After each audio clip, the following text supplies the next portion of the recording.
Hold on. Technical difficulties. I goofed this up because I didn't check it right before.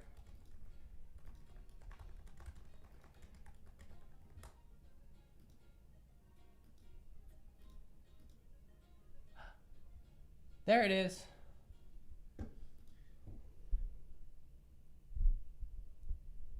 Hold on. I look so dumb here. Whoopsie. It's all good though, right? Did it keep my filters? Hopefully. Oh, it did. Cool. Cool. We're back. How's it going, everybody? Outer darkness. It's way dark. Yeah, I accidentally, well, we've been playing Cult of the Lamb. We just finished it last night, and it runs better on the computer than it does on my Xbox. So we were taking the whole machine downstairs to plug it into the TV so that I could play it on the TV. So, shout out Cult of the Lamb if you want to play something cool and new and fun. How's everybody doing? How's everybody's week been? It's hotter than Hades up in here, and I'm dying. I'm pulling up the stream so I can see all of your comments and stuff. Home with COVID-19. I feel you. I'm still not recovered. Been there. I still have this perpetual cough. Very recently. That will not go away. That, like, it gets very aggravated by doing videos and streaming. So, I apologize.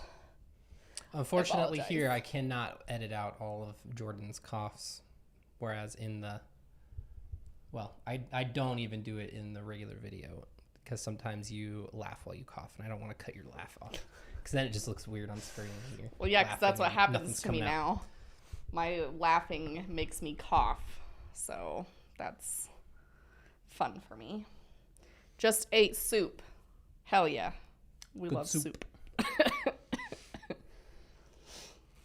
Yeah. I think I'm technically not totally recovered because I drank a Capri Sun today, and I was like, this does not taste as poppy as it usually does. Poppy.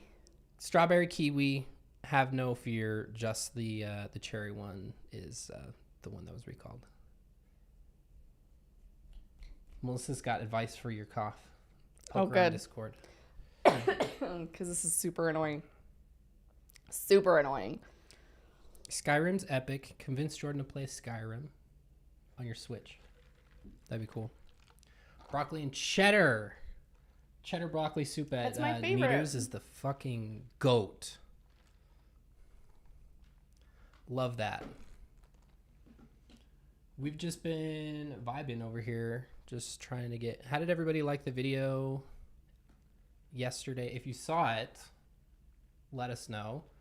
If you have not yet seen it, then also go over there and check that out after we're done streaming or whenever you get bored of this or you want to sleep. Because a lot of people say that we have nice voices and they like to sleep. Which is just really bizarre. Yeah, I don't know why you'd want to do that. My voice is super grating.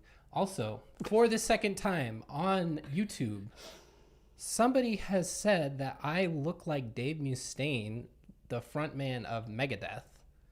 And I want to understand why, because I feel like that's almost an insult. Have you ever, you know who Dave Mustaine is? No. All right, we're going to show, just so everybody's up to speed on here. Dave Mustaine is the founder of thrash band Megadeth and was for a time, very short time, in Metallica. But he was kicked out because he sucked. I kind of see it. That's offensive. I'm not going to lie. I think it's just the hair. Yeah. We're realizing now that I do have a lot more red than I expected. He does have very much red hair. So, how often are there non-Patreon specific lives like this? Every single week. Every Tuesday. Every Tuesday. I did Eldon not. Henson. I did not fix my face before we did this. Henson. So don't look at my makeup very closely because it's like melted off and I didn't have the time or the energy to fix it. So somebody said I look like this guy. I feel like I looked like up this guy before. The face shape little bit. Maybe here when I'm a little on the heavier side, but that's a good looking dude right here. He's cute. Like that. Nice. Yeah, I enjoy it. 25 years ago with better skin, honestly. Yeah, Dave Mustaine is kind of a piece of shit nowadays. He really went down the Christian rabbit hole. Ew. But I wish him well. I think he might be in remission for his cancer. Maybe not. Wish him well. All right, what do we got on the docket? McKay. I put some stuff together this week. McKay did the agenda for today, so I am just lovingly following along. So we got a couple things. Jordan also put out a little request advice, the ex-Mormon terrible advice column, we could call it. We got a couple requests in, so we're gonna take a look-see at those things. But we got a couple things on the docket beforehand. Two big things that I really wanted to talk about. Let me fix my windows up in here and get a little organized. My Die Hard foundation, it took me a really, really long time to find a Holy Grail foundation. I tried every single one that you could possibly imagine that is out there. Now, foundations vary obviously based on your skin type and where you live and all that fun stuff. But the one that I have settled on is NARS Radiant Longwear. And it is probably the best one that I've encountered so far that does good coverage without being like too intense and giving you like cake face basically. And it is my favorite. So NARS Radiant Longwear has been my ride or die for like the last year or two now. I used Estee Lauder double wear before that, and that's also a good one. I used to work at Ulta, so I've gone through like an insane amount of makeup in my lifetime. Yeah, just when we were on vacation, like the day before we left, your brow liner, whatever the fuck it's called, pencil, just totally busted. And then while we were there, we accidentally knocked off your bottle of foundation and it shattered on the floor. Yeah, the thing about NARS Longwear, it's a glass bottle. I'm pretty sure Estee Lauder is too, but it's kind of like a little bit thick. Quality, obviously. Yeah, so you don't drop it or it'll pain you. Yeah. Case in point, remember when Sobe was in glass bottles? There was just like a perceived value and quality because it was glass. It was probably dog shit. I don't know, but I freaking loved Sobe back in the day. Jay, that is so nice of you to say. Thank you. That is very sweet. What did Jay say? You can read it. I appreciate and love your coming out, Jordan. I'm queer myself, and whenever I see bigger creators openly talk about it, I get a good heart feeling. Love that. I just realized that I don't have chat open on our thing here. Yeah, Yellow Rose, it is on the more expensive side, but it lasts me, like if you don't wear it every day and you don't wear a ton, it lasts me a long time. So in my opinion, the higher price is worth it.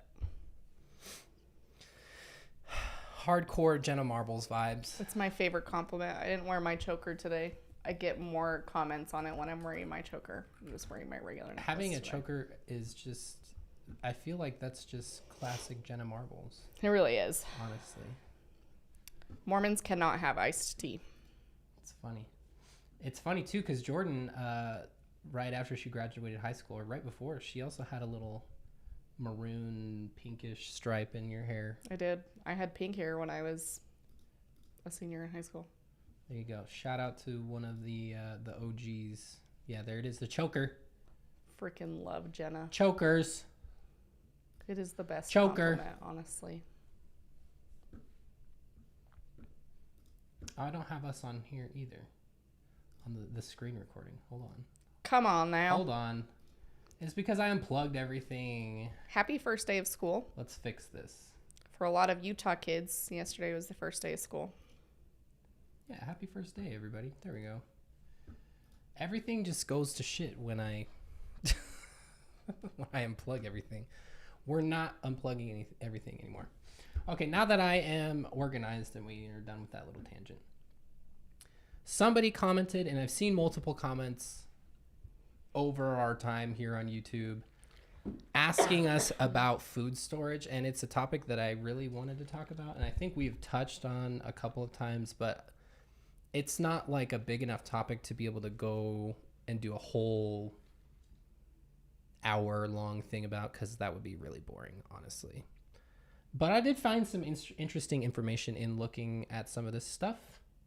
So let's give a little explanation about the food storage situation. This was kind of born of the whole Armageddon and things are going to shit, and the Mormons, they all have this food storage thing that's in common that they really rely on and stuff like that. And people were asking why that is. So like we kind of outlined, the Mormons aren't going to be raptured and like suddenly be taken up and miss out on all the bad shit, because they're still going to be saved. But in all the time leading up to it, there's supposed to be like calamities and earthquakes and all kinds of natural disasters and things like that. So, and I actually learned something in doing this. Let me bring this up for you. Ugh. I thought it was... Look at this ugly ass. That's not because he looks ugly. It's because he's an ugly person. He's an ugly person. Let's just clarify. Yeah. Ezra Taft Benson was a prophet that we talked about a couple times in that same video yesterday. He is a famed anti-communist and a known skeptic of the civil rights movement. You know, he's white, so that's pretty on par. But this was what I learned today was, I thought it was Gordon B. Hinckley that really went hard on the self-reliance and everything like that. But this was actually way back. You can't see, maybe you can see right here, October of 1980. And Gordon B. Hinckley didn't really start talking about it until like, I remember him talking about it in the early 2000s. So, I mean, all the way back in 1980, let's zoom in on this. This right at the start of his address. For over 40 years, in a spirit of love, members of the church have been counseled to be thrifty, self-reliant, to avoid debt, pay tithes and a generous fast offering, be industrious, and have sufficient food, clothing, and fuel on hand to last at least 1 year. So on its face, I don't think that's necessarily a bad thing. Being prepared for anything, you can't go wrong, honestly. No, I mean, it's not like bad advice in general to like just be prepared. Like, there's nothing wrong with having food storage. But there are people who take it like to an super extreme. Far. Like, you know, we've got like preppers who take it too far. But like, I mean, it's never a bad thing, but it's like, to me, growing up in the church, it's like a hallmark of how Mormon you are. Because, like, my mom was buying, like, insane amounts of food storage in 2020. Yeah. And his parents have, like, a nicely organized storeroom of food storage. So if the world does come to an end, then we'll have to go to your parents' house. They'll just have to accept us for who we are, for the apostates that we are. To clarify, they've dropped the fuel thing because a year of fuel just, like, isn't... The amount that we, I mean, just compared to 1980 to now, the amount of fuel that we consume is significantly more. There's not a middle-class suburban household that would be able to house a year's supply of fuel for vehicles. So they've since stopped talking about it. It's true. But, 1 year, it's where it's good is when people use it to help themselves and then also to help other people.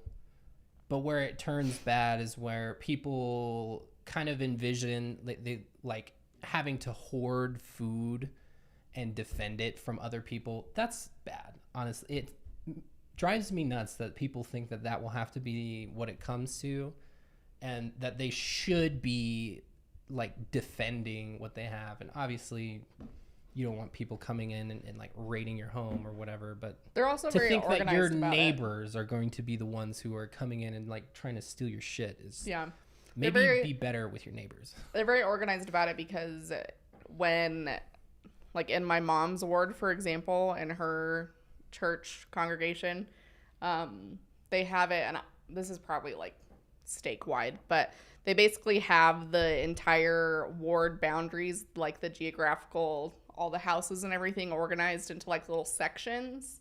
And so they like sequester off little sections on a map, and then they assign one person who's like the disaster preparedness person who's in charge of like your whole block. So like my mom was that person, and so she felt obligated to have like a bunch of food storage because she was that person. But then you're responsible for like other things, like they give you a little handout with like red cards and green cards. So like if the apocalypse came and you had people who died in your house, then you would put like the red card on the door so people would know that you had somebody that was dead in your house. And if you were okay, you'd put up the green. So it's things like that. Like they're very, I mean, it's well intentioned, but for people who have anxiety and shit, it also just seems like really intense. And there's like, I've seen it in the ex-Mormon subreddit all the time, where people like our age and older who will have parents who died, who started like hoarding food storage when they were like adults in the 80s, and then they die and they have a bunch of expired food storage. Yeah. I mean, some of it doesn't expire, but... Yeah, and you're supposed to incorporate it. Like, once you've built it up, you're supposed to incorporate it to cycle out the old stuff. What she was talking about, I think, is, to a degree, admirable, because it was inclusive of the entire community. It wasn't like it was organized by the Mormons, but every person, whether you were Mormon or not, was allowed to participate. So it wasn't like, we just protect our own. And, in my stake growing up, because in Colorado things are a little more spread out, we had a bunch of people in our stake who were ham radio certified, myself included. Mine actually just lapsed last year, which sucks. Anyway, but they would get on every Sunday night at a given time and kind of go through the roll call list kind of as practice. So if anything were to happen and phones went down or whatever, you could rely on radios and get word out to people. So it's a smart idea. That was an only Mormon thing, but yeah, it's a smart idea to be able to get information out in an organized fashion to people in the event of a disaster. Yeah, because I mean, it doesn't have to be like apocalyptic, Jesus is coming. I mean, it could be like in 2020, Utah had that really big earthquake, and I mean big for Utah. And it was good to like, you know, we really didn't have that much infrastructure damage or anything. Our power didn't go out or anything, but we were fairly close to where it hit. But it's like not a bad idea to just have things ready to go. So, I mean, in all reality, it's not a toxic trait or anything or something, as long as like it depends on how they push it. Because the context of all these discussions is that when a prophet, like, or an apostle gets up in general conference and speaks and is like, get your food storage, then all the Mormons panic. They're like, they're like, that means the second is coming is coming. Yeah, so. Let me think. Oh, somebody was asking if the holographic Garmy sticker was going to come back. That was limited, but I'm realizing that it says out of stock on our store, but I have a handful of them over there in the drawer. Yeah, we do still have some. Okay, maybe we'll list those. I'll restock it. We'll restock it. Anyway, just to make a long story less long, there is some good that comes out of it. I think, you know, in the scope of like mutual aid and everything like that, it's a good thing to practice, that everybody could practice, honestly. So help your community out, you know. From there, let me go back to my doc over here. That kind of introduces the less cute facet of this, which is part of the church's website right here. This is providentliving.churchofjesuschrist.org. And if you'll notice here, you can buy food storage through the church. and they have like all kinds of stuff that you can get. I worked in a warehouse where all of this food storage stuff would pass through, and the products that you could get, here we go, I'm looking in the wrong place, that you could get were pretty, there's all kinds of stuff. And we didn't even see all of the stuff that would come that is sold. There's like powdered milk and pasta and dehydrated fruits and veggies, potato flakes. I mean, even you can even get all kinds of other stuff. And their welfare program includes even more things at the Bishop's Storehouse, where you can go to get assistance pending the bishop approves that you can go. So it's like a food pantry, but the bishop gatekeeps it, which is fun. Who in the chat? Are you looking in the chat to see if somebody's... Yeah, I don't see anything. BMG, can you give us a username? We can take a look at that. So to an extent, I could call this a grift, because they're like, everybody, you need to get food storage, and you need to make sure that you're able to survive a unknown calamity that could happen in an unknown amount of time.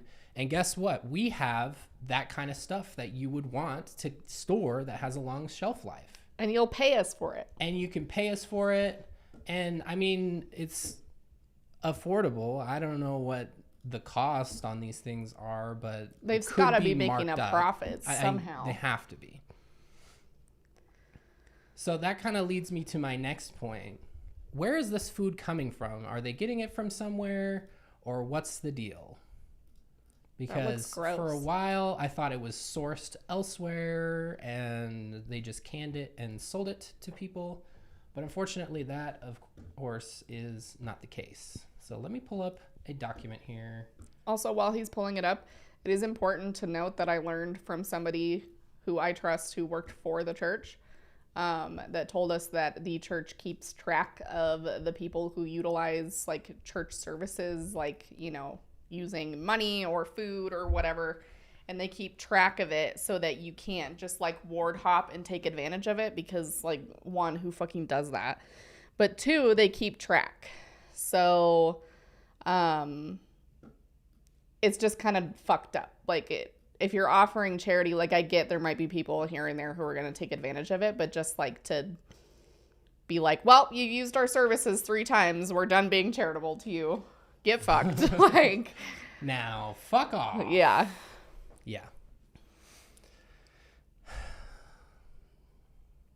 Anywho, so that leads me to this next deal, which is where the food is sourced. I think I may have mentioned this at some point in the past. I don't know the origins of this document, but it is a collection of all the properties that the church owns in the United States. They have all the APNs for each of these. God damn it. Oh, I guess truthandtransparency.org is where I got this. So I was just going through it and looking at it. This is from July of 2020, so things have obviously changed. But there's such an immense amount that it couldn't be that different here. So what I did, because they classify the use description of each of these. So what I did was I went in I exported it into Excel, and I just went through and filtered all of the uses. And I think they just took a template, because there's a lot of like military use on here, which is weird. But I just selected like all the agricultural, farm, dairy farms, orchard, pastures, ranches, and everything like that, and just did that. Vineyards, I don't know if there was any vineyards, but I just checked it in case.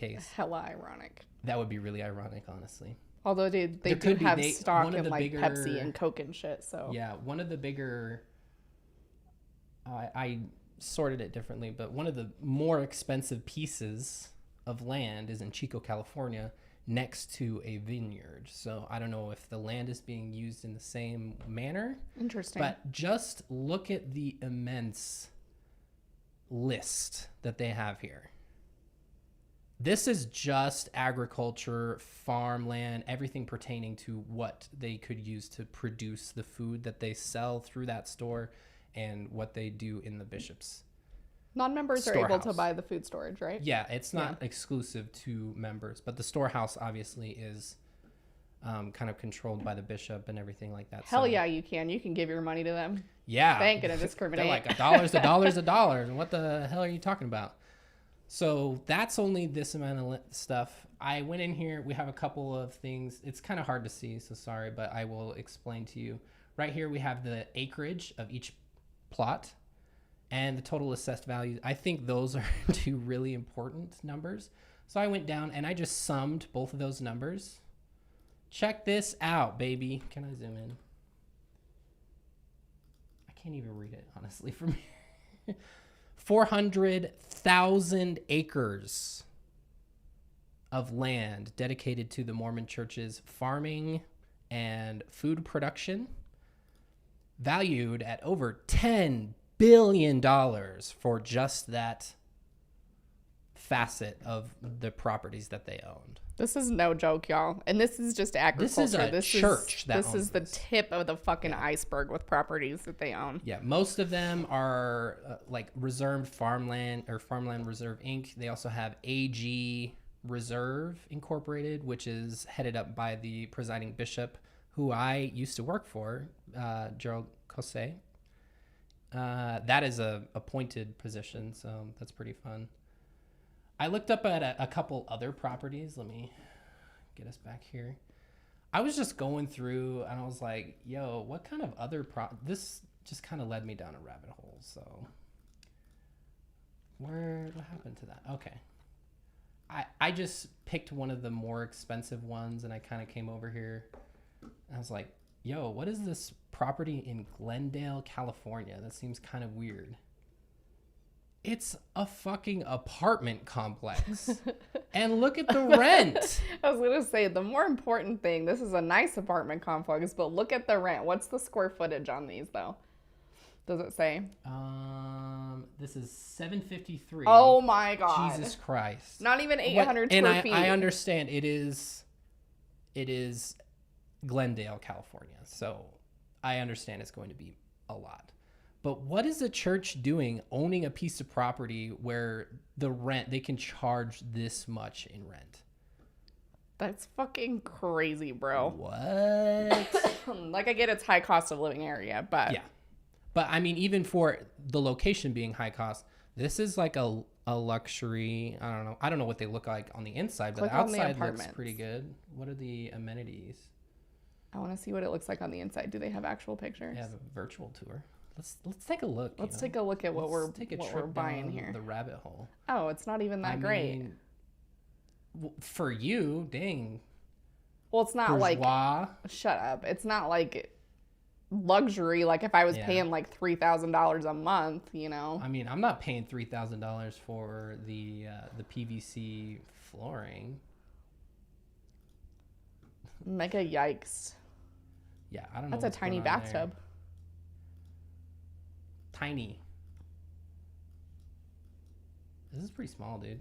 Which, like, you know, balance that with it's a high cost of living area, but Jesus fucking Christ, like, dude, what even? So that was a cool, fun property. If I had realized that they were owning shit like that, where's the so floored. Pull up the big farm. Hold on. In California. In California. Yeah. I just wanted to show this one. What is it? Before we go. This was another... Oh, damn it. I didn't copy. This was another property that was listed in Richardson, Texas. And it was an office space. So I was like, oh, I got to check that out. Because I know they own office buildings here. There's one downtown. There's one in Riverton, among other places. So I just looked up the street view on Google Maps right here. I was like, yo, this is quite a fucking office building. Like, wow. And then I looked at the sign. I was like, oh my God, they're leasing an office building to Raytheon. Holy shit. No, I didn't even know what that was. The Mormon church is leasing office space to a company, a defense company. That just blows my mind.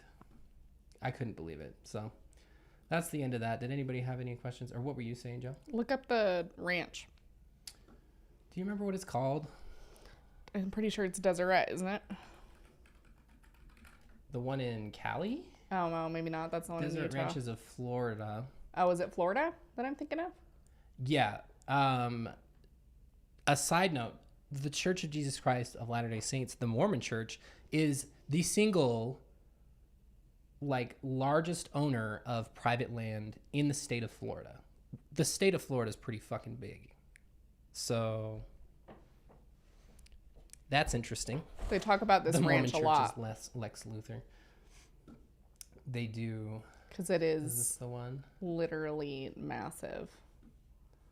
I don't know if that's the right one I'm thinking of. Strange. Deseret Ranches. Let me see. Jordan's going to look for what she was thinking of. Here's Deseret Ranches. It's so funny to me that you would be ranching and there's palm trees. Like, honestly, that is a vibe that I fuck with. But, it's just so strange to me. Yes, Jen, even more than Disney. Let's see how much Disney owns. How much land does Disney own? That's in the state of Florida. I don't know if Disney overall owns more. About 30,000 acres. And how much...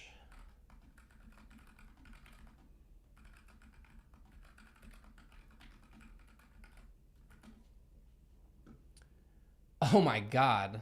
Pales in comparison. Oh wait, hold on.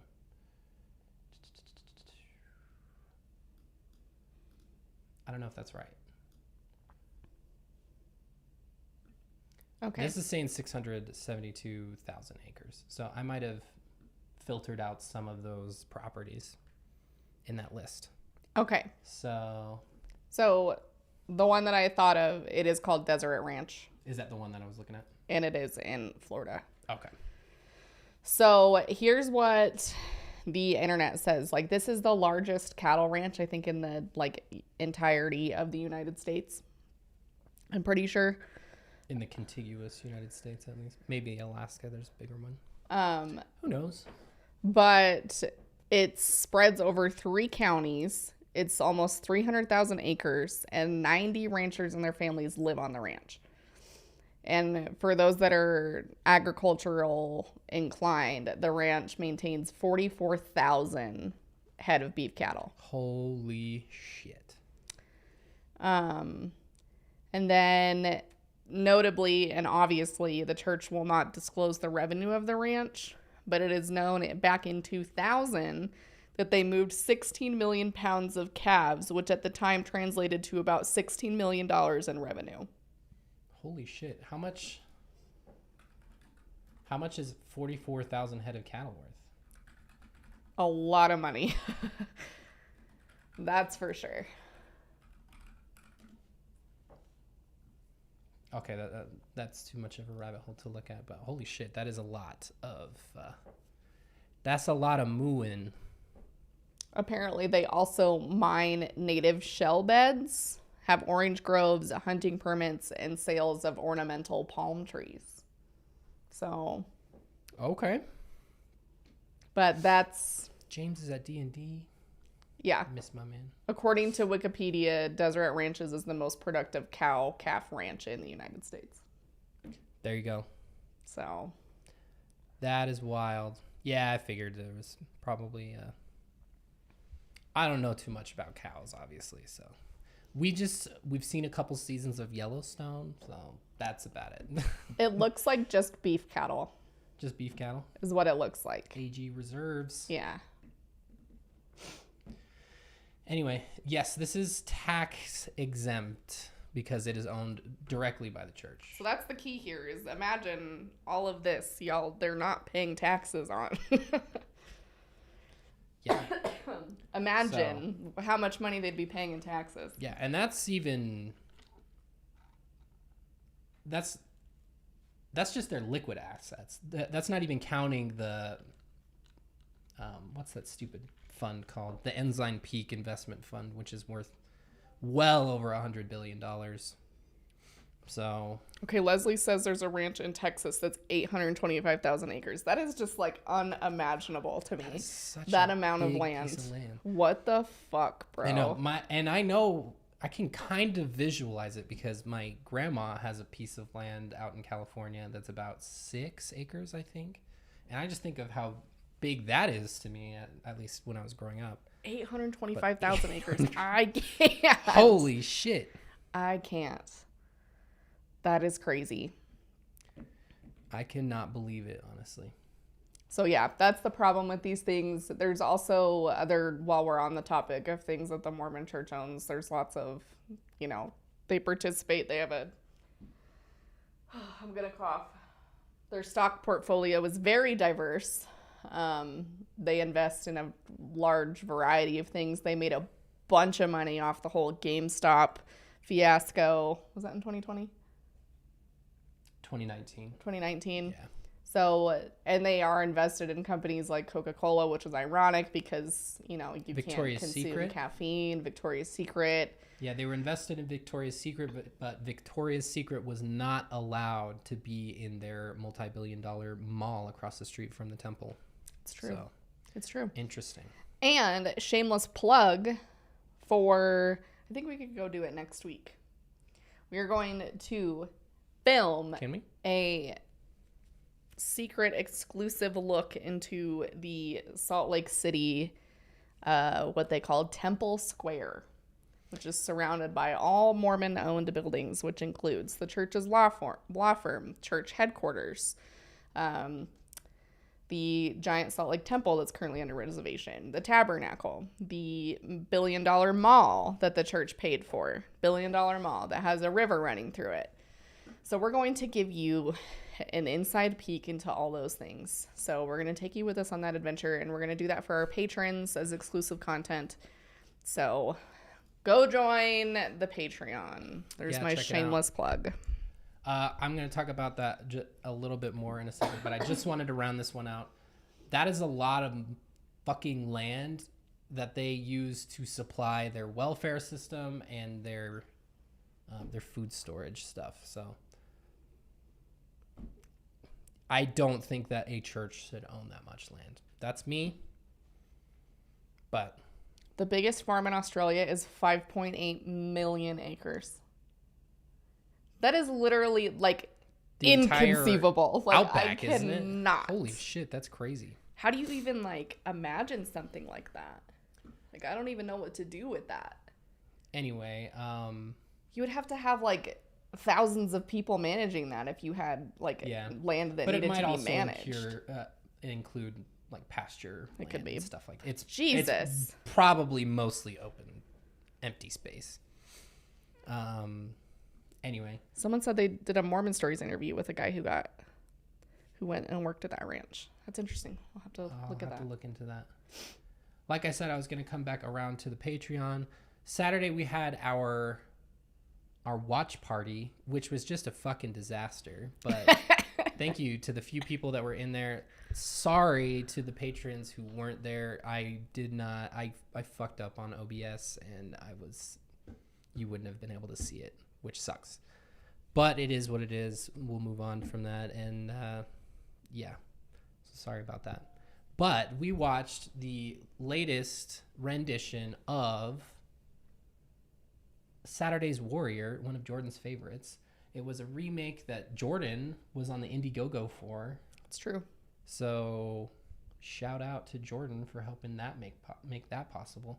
But the reason I wanted to talk about it specifically is because one of the people that was in there, and he helped a lot with the music and stuff like that, is a man named Alex Boyer. And let me pull up some stuff about Alex Boyer. we'll just go to his Wikipedia first, because why the fuck not? Let me swap over so you guys can read this. Alex Boyer, British-American singer, dancer, and actor. He was named 2017 Rising Artist of the Year in a contest sponsored by Pepsi and Hard Rock Cafe. Anyway, he was born in England in 1970 to Nigerian parents. I just want to hit that he was born in England and he immigrated to the United States. But he was also, while a young boy, introduced to the Church of Jesus Christ of Latter-day Saints by a manager working at the McDonald's that he was working at. He was a singer, and he was in like a boy band. He was in the boy band, the lead singer of Awesome, a European boy band. And this dude, honestly, is pretty fucking talented in a lot of cases. I'm not going to play music. Because we'll get claimed. Yeah. But he is like a very talented singer. He's really talented. He truly has a great voice. Really great in a lot of aspects. And he's got a lot of stuff. He's done lots of collaborations. Like he did a collaboration with the Piano Guys. They did a rendition of Paradise by Coldplay. And Thank stuff you, like Jasmine. that. Super good. So he was in that movie, Saturday's Warrior, and he added some personal flair to some of the songs that I really liked. A free t-shirt. COVID sucks, but my friends don't. That's like really pop punk vibes right there. I like that. This is a nice website. Yeah, he's got really good website design and everything like that. But the reason I wanted to bring it up is because somebody, like months ago, I can't remember who it was, so if you're watching or you end up watching this, shout out, mentioned his family's family vlogging channel. And at the time, it wasn't something that I was like, it was just kind of on the back burner, but they responded again just the other day. And they were like, yo, go and check out their channel right now because it is like going wild. So their channel is called Boyer Family Jewels. Before I get there, sorry. You know what? I just want to show this. I'm not going to play it until maybe the end if you guys are good and I'm willing to take a risk and you remind me. Oh, okay. Because it looks like this is self-released. I can't tell. That's why we'll play it at the end, because if they do try to claim us, then it doesn't get the stream shut down right in the middle. But he and other people wanted to do basically a rendition of Hamilton, but instead of it being Hamilton, it's Joseph Smith.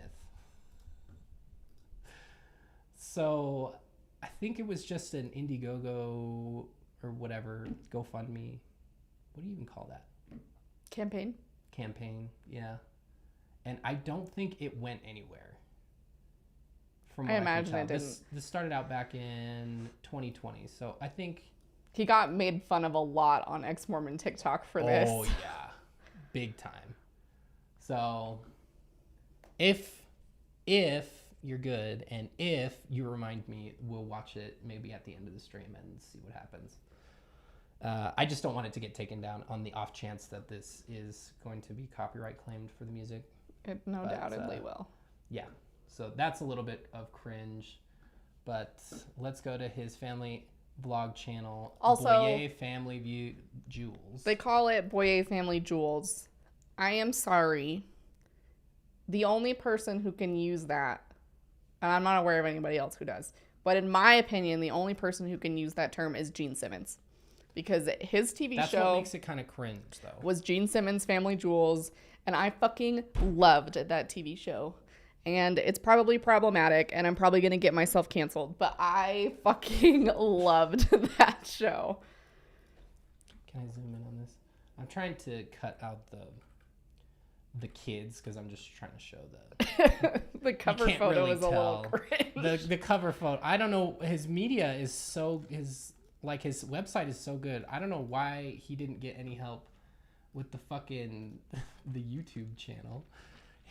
Here's what it looks like. You can't really see the kids' faces after this gets streamed out. So, Boye Family Jewels, 203,000 subscribers, which is a decent amount. I think he has millions on his music channel. He might. Let's look.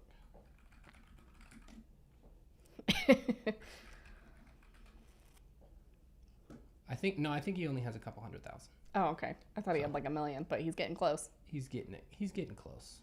I take pop songs and Africanize them. I love that. We're here honestly. for it. Here for it. But we have Boye Family Jewels. I just wanted to read the about, which at first glance has not been updated in a couple of years, and I'll point out why. In the description here, let's get it a little better framed up. Why is this on here? It looks like a children's gambling website. Welcome to our channel. We're a biracial family with 5 kids, ages 6 and under, with 1 on the way, and our life is pure chaos. All 6 and under. Well, one of the videos I watched, one was going to middle school, so update your description. And that was just the other day, so it's not like they're updating very seldom. But we are beating the odds. We were encouraged not to date, and especially not to marry young, because interracial marriages are more difficult because of the cultural differences and backgrounds. But we are 10 years married with almost 6 kids, and we are beating those odds. We have 6 kids in 8 years and are still surviving. I'm a fit mom who works out while pregnant. Jeez, okay, weird flex. Okay. And hope to inspire other moms. And I'm married to a traveling musician who is about to have a smash hit single on the Billboard's charts. I don't think that ever happened. Alex is a singer-songwriter who has toured with groups like NSYNC and the Backstreet Boys, and has recently been featured on America's Got Talent and has over 360 million views on YouTube. Check out his page, The Boye Family Jewels. We'll give you an inside scoop of life with 5 kids and 5 little kids in a Utah home, and a backstage pass to some of Alex's concerts. Beat the odds, I guess. All caps. LOL. Sorry, Jen. Tagline.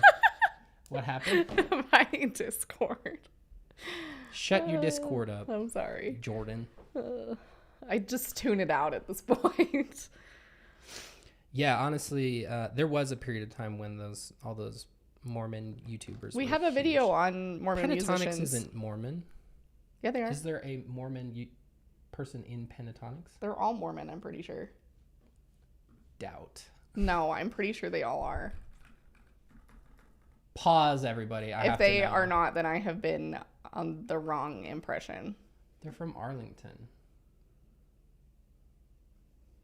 I really don't think any of them are Mormon. Maybe one, but No. definitely not all of them. No. I have to be right. 8 kids now. That dude was born in 1970. That dude, wow, that is frightening. There's nothing wrong with having kids old, but holy shit, that is a lot of kids for I just could never, like, being 50. From my own experience, okay, I could not deal with 8 kids. I can barely handle one. I guess. I have no hits for. Okay, well, now Church I'm gonna try. Of Jesus Christ. Nothing. But they're gay? There was one Jewish member. Okay. Do we have any former performers that maybe could have been?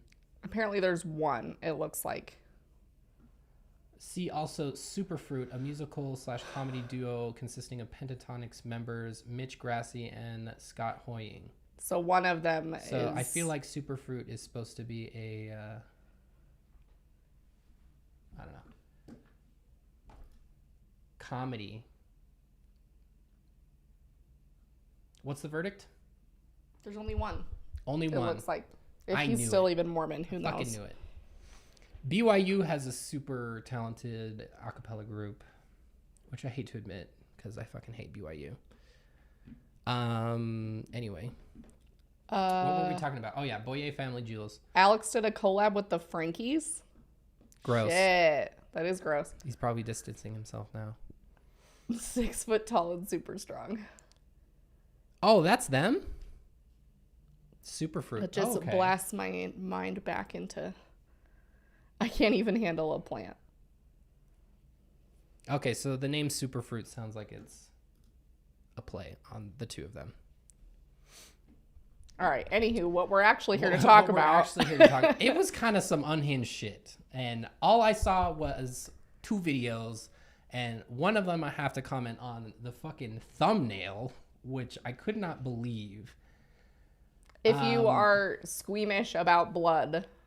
Yeah, it's not anything too extreme, but it's something where I'm like, why the fuck would you do this? So click away or close your browser if you're not good with blood. It's not like crazy, but it is like a bloody fingernail. And I'll count it down. I'll say 3, 2, 1, and then you'll know to come just back. So we don't have like a jump scare. Yeah, I don't want to like jump scare or trigger anybody. So here's your trigger warning.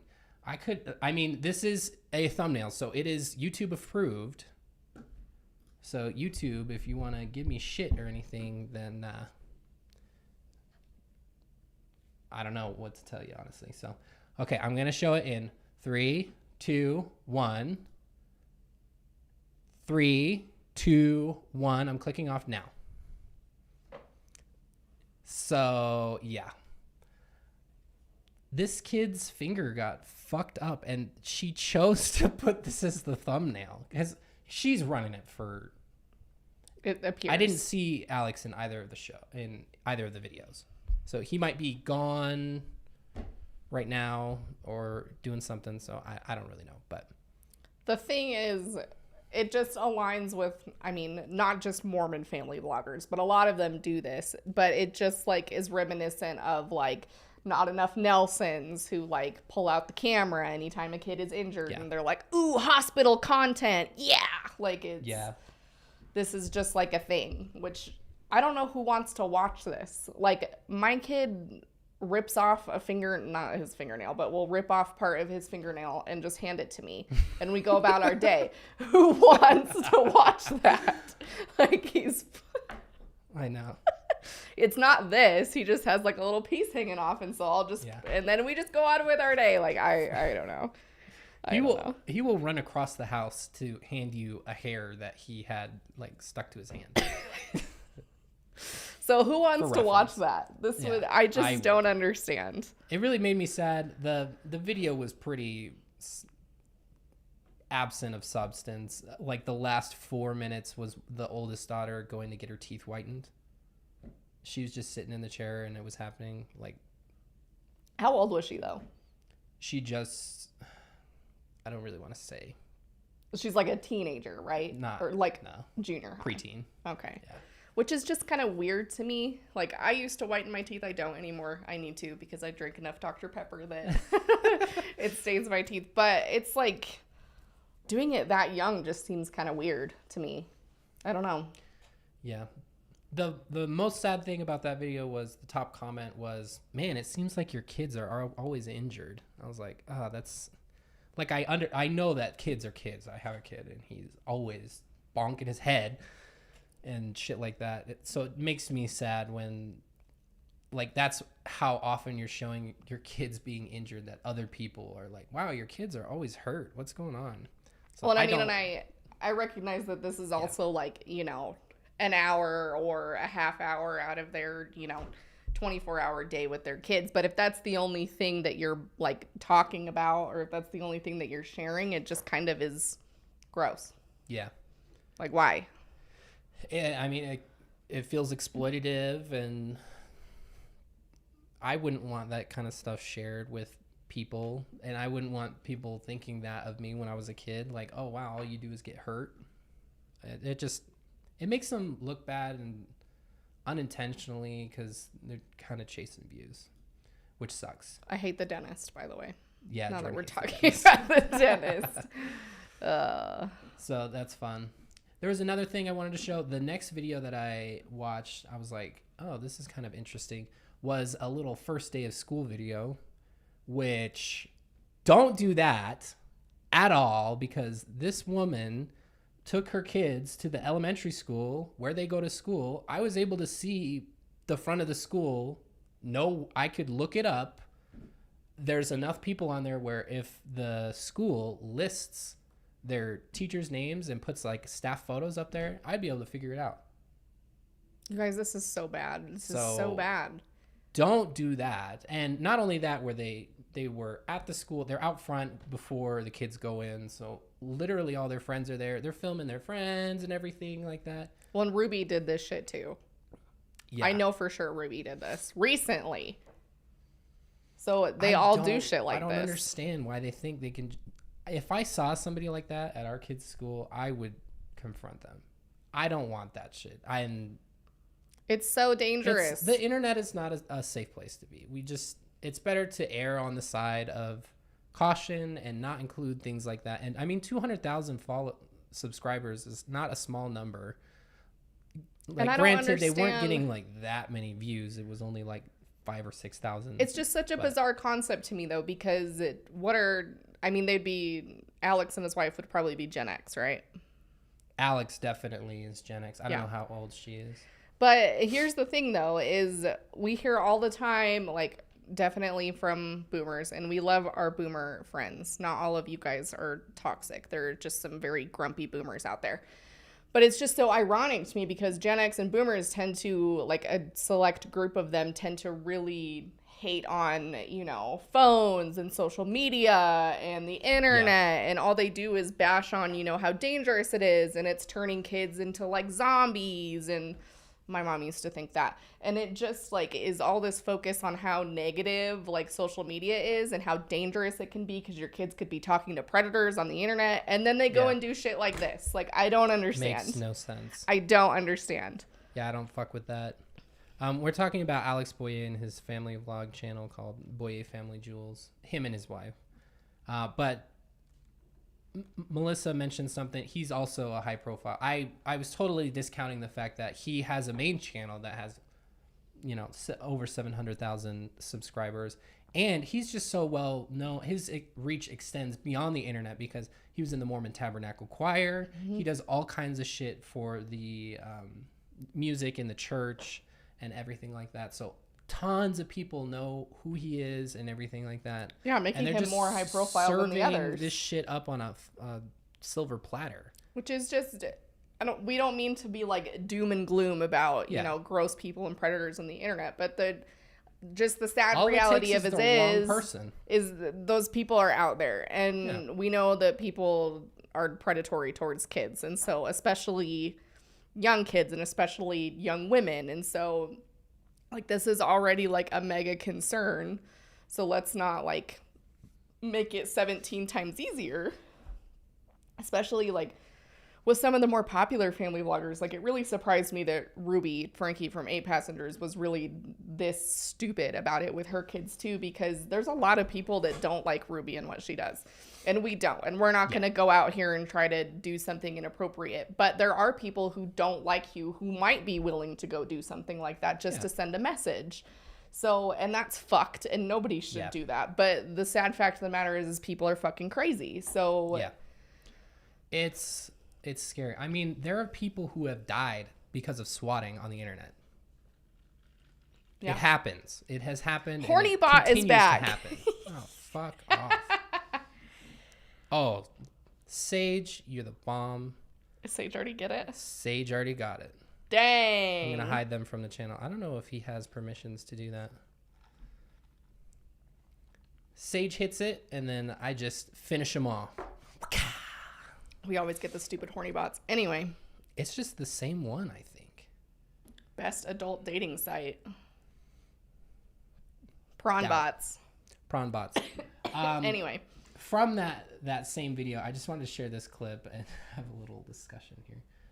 Let me just inch this forward. I thought I was able to cut out the kid. But I hate it when you're sitting on a chair wearing shorts and then your thighs stick to it. Anyway. TMI. Same, honestly. All right, let's put it over on here. I'm going to give a little volume check here because I'm not Well, Dana is at gymnastics and the kids are still... Is that okay on volume?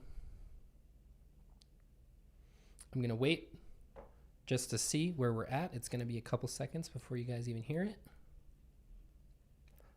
Boop, boop, boop, boop. If you like to talk to tomatoes.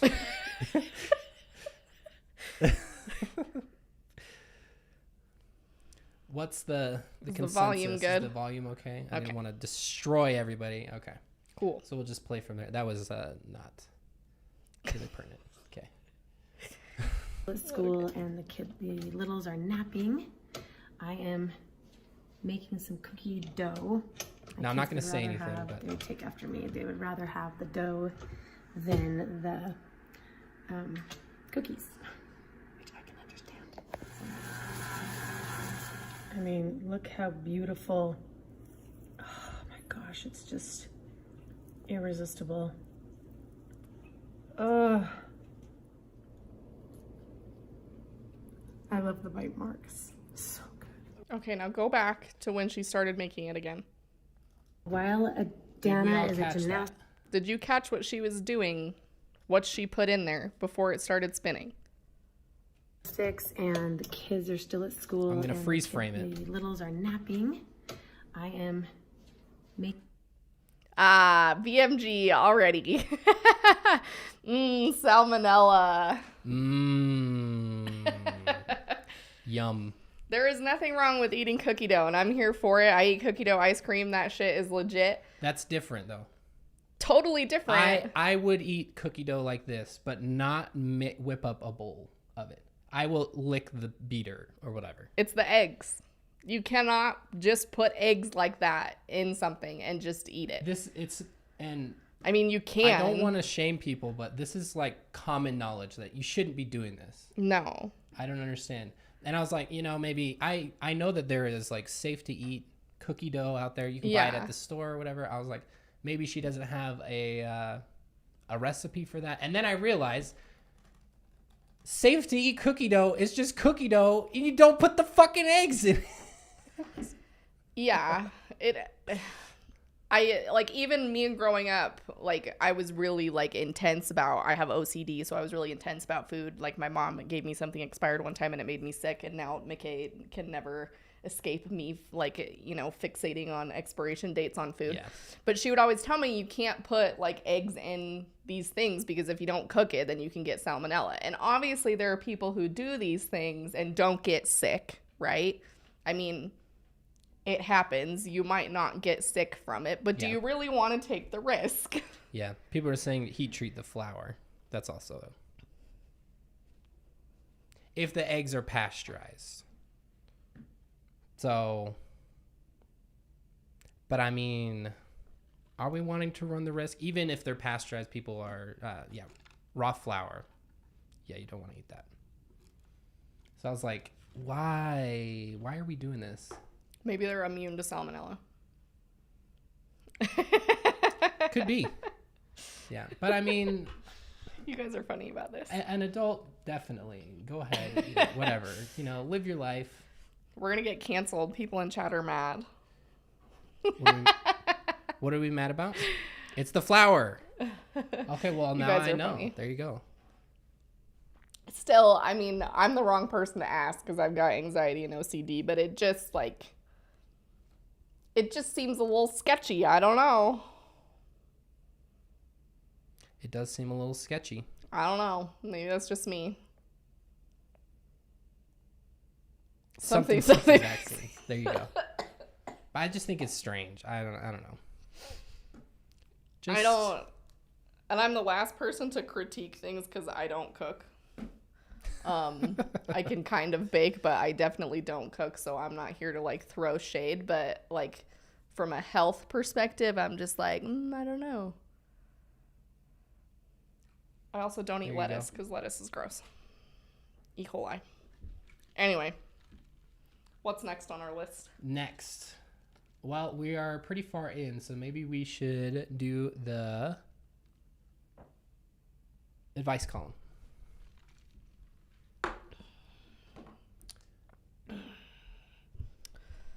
Let me pull it up.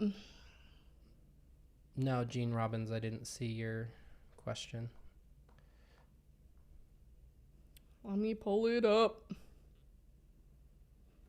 Please hold. Yeah, everybody, if you learned something new tonight, hit that like button. I'm going to hit the like button because I didn't know that flour was worse than the eggs. Here we are complaining and you guys teach us something new. I know. Yes, that's the other thing that I was just about to say. Jesse, you read my mind.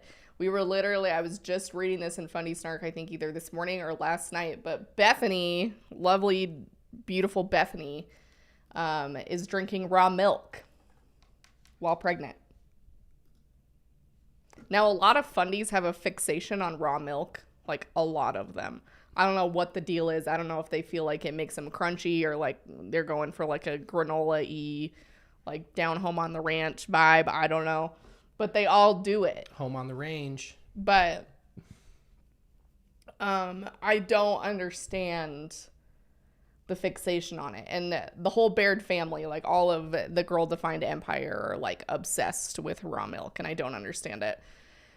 But I just don't like it. If you look it up on the internet and you say, hey, Jen, the whole family is obsessed with the raw, evidently. Quiverful. But if you look it up on the internet, like I'm not just pulling stuff out of my butt.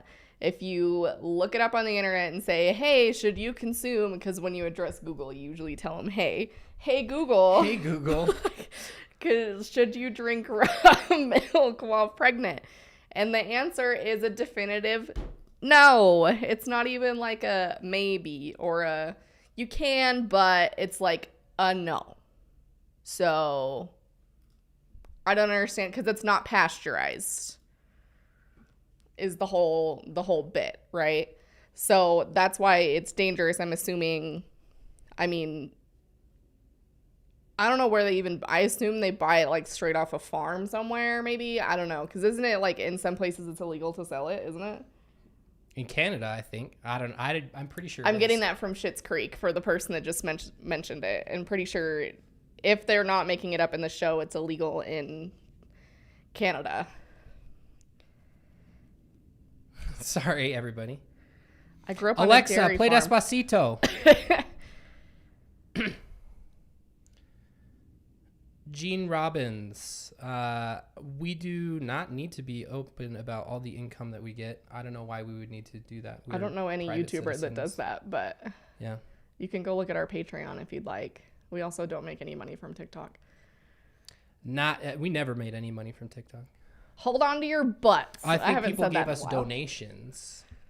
Oh yeah, like super chats. But sometimes. it was like $100 after all of the lives that we had done.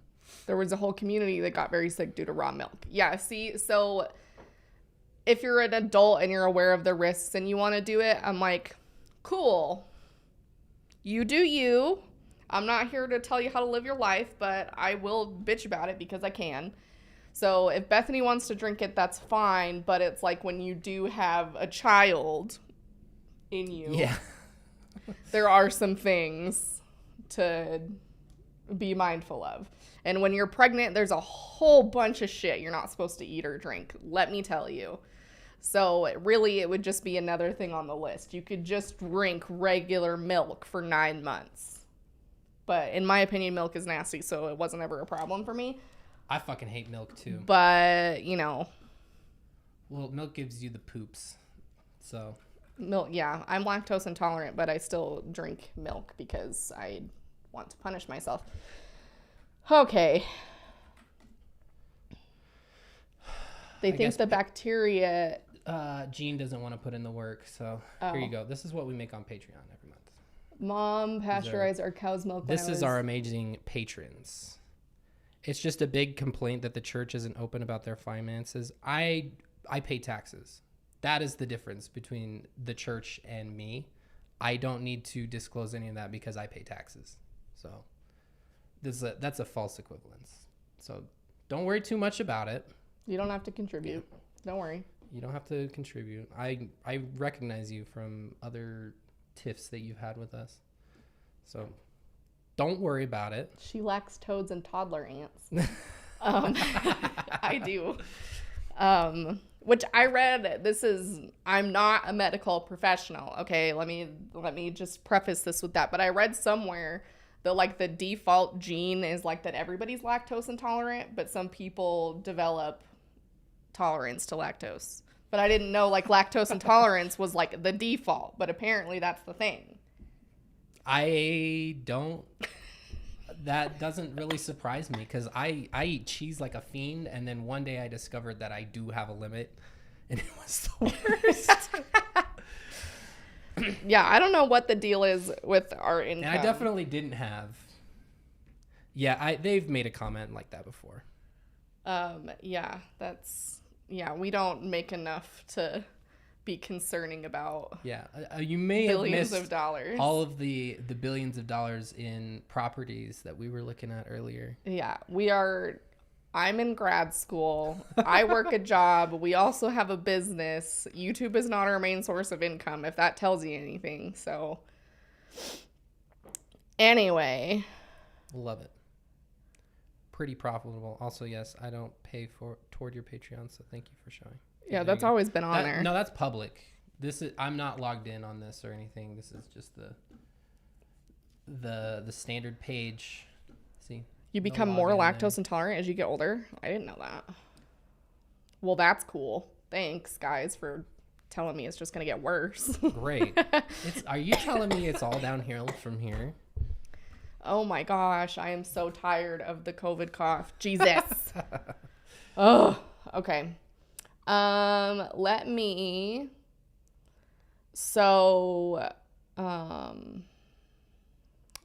We did an advice box on Instagram.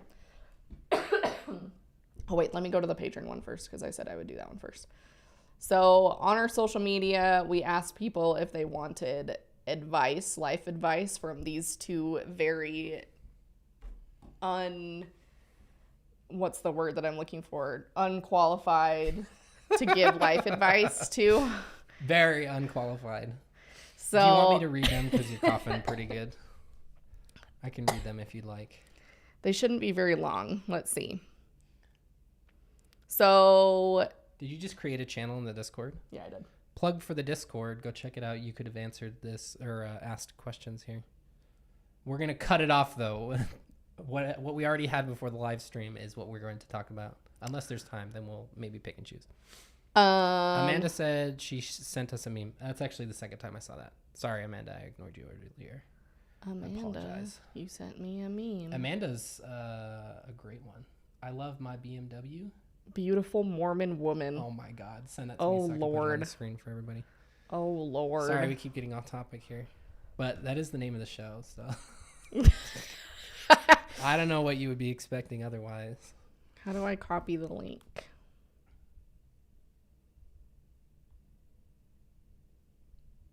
No, just do it up here. I thought it was that, but it didn't work. Oh, copy link. Okay. Copy link. Sorry, guys. I'm technologically illiterate. Yo! Amanda is a real one. Thank you, Amanda. Amanda's one. When I remember you and I remember your yellow shirt and your PFP, you know that you're doing the absolute most. Oh, yeah. Not a yellow anymore. Oh, on YouTube she still is. Oh, okay. Yellow shirt on YouTube. Check it out, everybody. Love my BMW, my beautiful Mormon woman. You know this had to come from like a...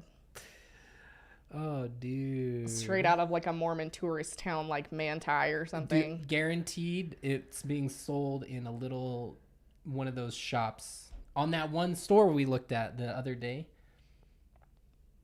Remember? That sold all the Mormon merch. Yeah.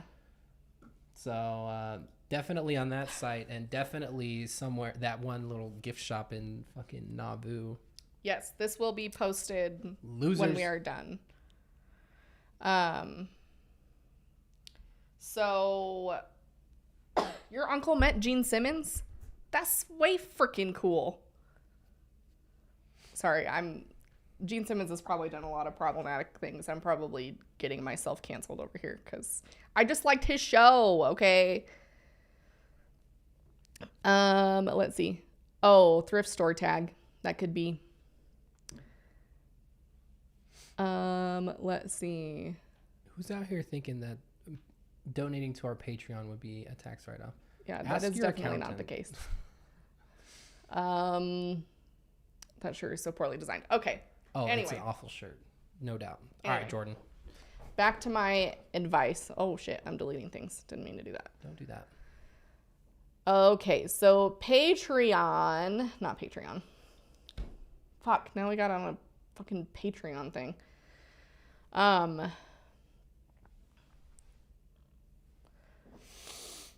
Discord. God, my brain was like buffering for like 30 seconds. So we asked people on Discord and Instagram if they wanted life advice. We are unqualified and stupid. And so if you would like life advice from us, then that is what we will provide you today. Sophie was pretty. I also liked Nick. I thought he was very hot. Okay. Do I look like Nick? No. Just kidding. No. So the first one is... Sorry, I'm not talking into my mic. Advice for people planning their weddings/wedding receptions. I'll let you start on this one. Don't let anybody tell you what to do. Do what you want.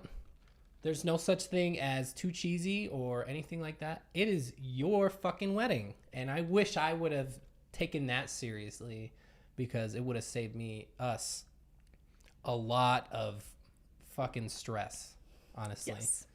And don't let anybody make you feel bad about not doing the traditional stuff, because that became a huge point of contention with family members, particularly my mother, in our wedding planning, because we weren't going to do like traditional things. Like, she had like a whole fucking meltdown over cutting the cake because we weren't going to cut the cake. We just got like a small one, and I don't like the whole like smashing it in your face, and like I paid money for my fucking makeup, so don't fuck it up. Yeah. And the like, cake. The cake was not cheap either. The cake was not cheap, and it was super cute. So like, do it the exact way that you want to do it. Don't feel obligated to do all the traditional shit. Like, and honestly, I loved our reception. I loved what we did. In the end, it came out okay because we stood our ground on the things that we wanted, even though it created a giant shitstorm, literally up until in a few hours into the day of our wedding. But just do what you want. Yeah.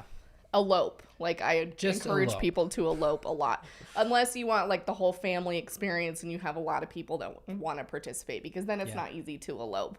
But if we didn't, like, if we were in this situation now with the family situation that we're in now, we probably would have eloped and then just done like a small like dinner or something with his family.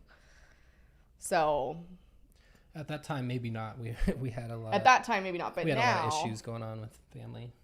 Now, yeah. Now I've been yeeted into another dimension by my family. So yeah, and we got the fucking we're the family with the little cute kids. So so we got bonus points. Last thing, if you make any requests of guests, set your expectations through the fucking floor, because people will not listen. We were like, please just, we don't really want people to bring their kids. They don't give a shit. Just set the expectations low, and if things go better, then you exceeded your expectations. It's true. Love people that one. Just don't care. Yeah. Or care too much. And yeah. Don't let it get to you. It's your day. Being yeeted by toxic family is a compliment. Familial it really is. Yeeting. It really is. The end of my rope has come, and the perception is that I'm yeeting away versus them yeeting me, but there is definitely like some skewed perspectives going on here about what's happening. The Gnome Queens paid $800 with booze included for their entire elopement. Hell yeah. That's fucking dope. I would spend $750 on booze and $50 on the rest of it, not including whatever Jordan wanted to wear. It's a whole thing, and it can add up like really really quick, especially with food. I don't think it was expensive as our venue. I don't think it was. Our venue was the most expensive thing. But I mean, we had family that supported. My mom helped pay. My dad helped pay. His parents helped pay. And so this wasn't like a we footed the bill type of situation. Yeah. Because we were also very young when we got married. Yeah. So. BMG said no booze at mine. 16 weeks pregnant, and hubby was not of legal age. Sorry about that. Hey, hopefully the honeymoon was able to. No, just kidding. Don't encourage underage drinking. Psych. Nope. Gotta keep it TOS. Anyway. Okay. Next thing. Let's see. Buffering. So, advice for future social work majors. Now, I'm not coming up with these questions. Okay, these are being asked to me, so I'm not just taking an opportunity to talk about sending them in from your alt. My job in grad school and, the like. So, excuse me, Jesus. If you have questions specifically about social work and social work majors, feel free to reach out. It's a pretty broad question, but research your program, find a good one, make sure it's accredited. And that's like the intro I feel like I would give for. Yeah. If you're considering going to BYU for social work, don't. I swear to God, they probably should lose their accreditation. My dream. They fucking should. My dream in life is that one day, the accrediting body, National Association of Social Workers, one of the groups, particularly hopefully the accrediting body, will see and recognize that BYU is not an institution that upholds the National Association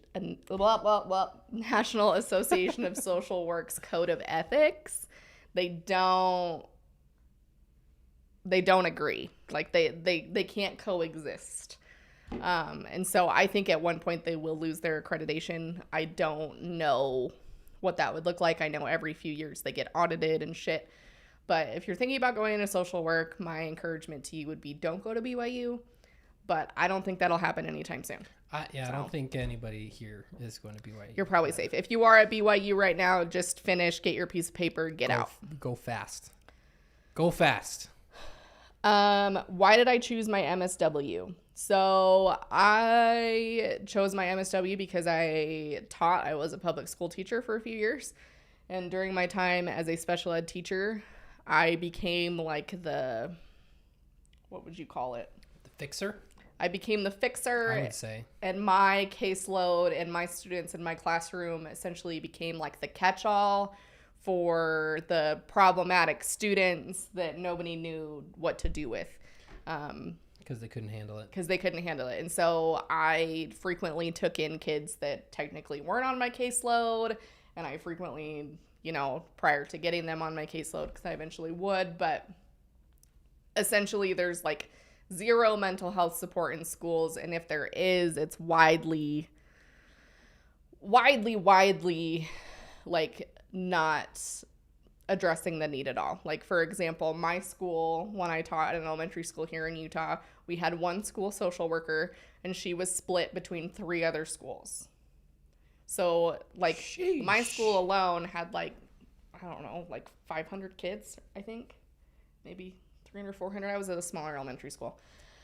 But multiply that by, like, 3 other schools, and she's got at least 1,000 kids on her caseload as one social worker. And so that's the mental health representation that you have, like, in schools right now. There's also a school psychologist, but she's also limited in what she can do as far as, like, social work things go. So that's kind of the gist, because I saw that need and I ended up having to fill that need, and I did what I could because there is no mental health education in Utah schools, and as a matter of fact, they basically just forbid teachers from teaching it.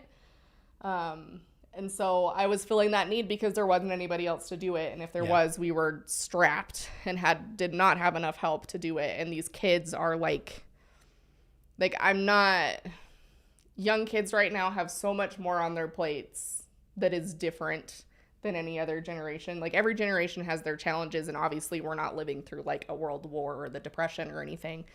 But when it comes to like social media and the internet and phones and all, it's just created this really interesting landscape that we've never dealt with before. And our kids are kind of like an experiment with what, you know, the internet and social media and things does to kids. And we're seeing a huge rise in cyberbullying and, you know, inappropriate pictures being sent. And, you know, like, there's just so much that we've never dealt with before. And there's so many kids that are struggling with their mental health, especially like the pandemic just exacerbated things. And so mental health is just not good in schools, in most schools right now. And so because I was feeling that need, I felt like I needed to, I loved doing it, so I wanted to continue going down that path, and I wanted to do more than just teach, which is why I went down the road to get my MSW. But yeah, I am in year 2 of my MSW, so I will graduate in April. Hallelujah. I start my new job as a therapist intern on Thursday. Let's fucking go! So that'll be cool for me. Anyway, sorry, that was a long tangent. That's okay. Interestingly enough, when Jordan and I got married, she had a goal to become an administrator and ultimately a principal. And that went out of the way. Jordan had just started teaching. She had only been in that position for less than a month by the time we were married. And that went out the fucking window really quick because holy mother of terrible politics. I worked with some really good administrators, and I worked with some milquetoast administrators. And the really good ones that I worked with, you can't balance it. Like having a work-life balance as a school administrator is a pipe dream, at least in my opinion. Like, you've got to be able to set firm as fuck boundaries, or you're just going to be at school all the time. And the problem is, as an administrator, everything falls on your back. Like, everything your teachers do fall on your back. Everything that happens to students falls on your back. And most importantly, problematic parents fall on your back. And that, to me, was not worth it, because there are rubies out there in the world that they have to spend time on. So any field that you go into has its bullshit. Like, there's not going to be a profession that you can go to that's going to be perfect and doesn't have problems. Like, social work has its own fucking host of issues. So just keep that in mind. Always fun.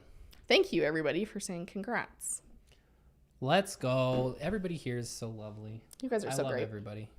All of our viewers are amazing. Any thoughts on parenting after deconstruction?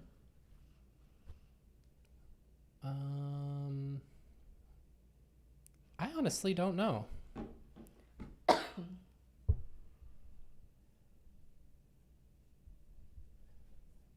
Is there an actual consequence?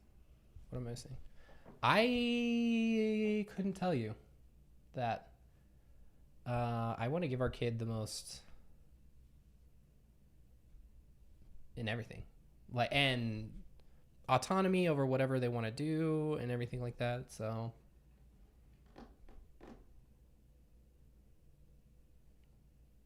I don't know how it would have been different, honestly, because he was so young. He's really young. Like, he just turned 2, and so we haven't even.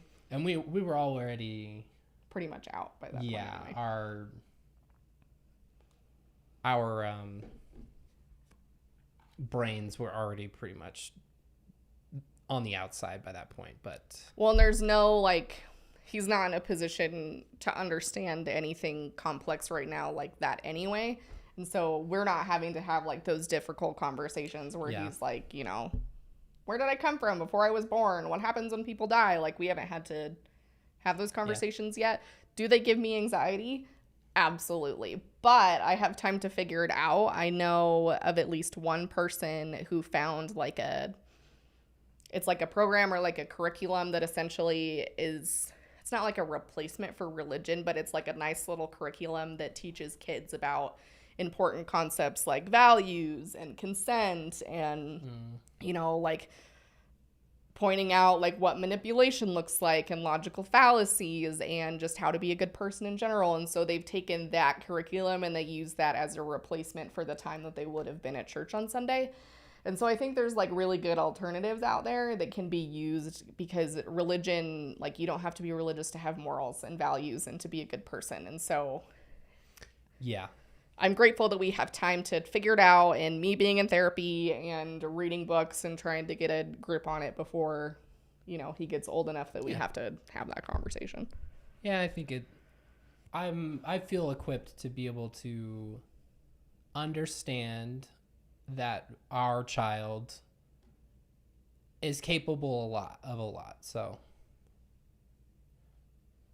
you know, I think that there's a lot of concepts that he'll be able to grasp if we just, you know, help him understand and give him the best that we can. So that's kind of the gist. I don't know. When it comes to like families and the church and situations like that, I feel like we have born enough teeth to know that people shouldn't try to do stuff behind our backs, and they know that we have boundaries on those certain things. They can talk about it and everything, but it's not like we'll bring him to church with us or anything like that. Like, I'm not going to be okay with that. Yeah, also growing up in a household where, like, I grew up in a household, we didn't even ever talk about therapy. I didn't even know, like, it was something I may have needed to go to or anything like that. So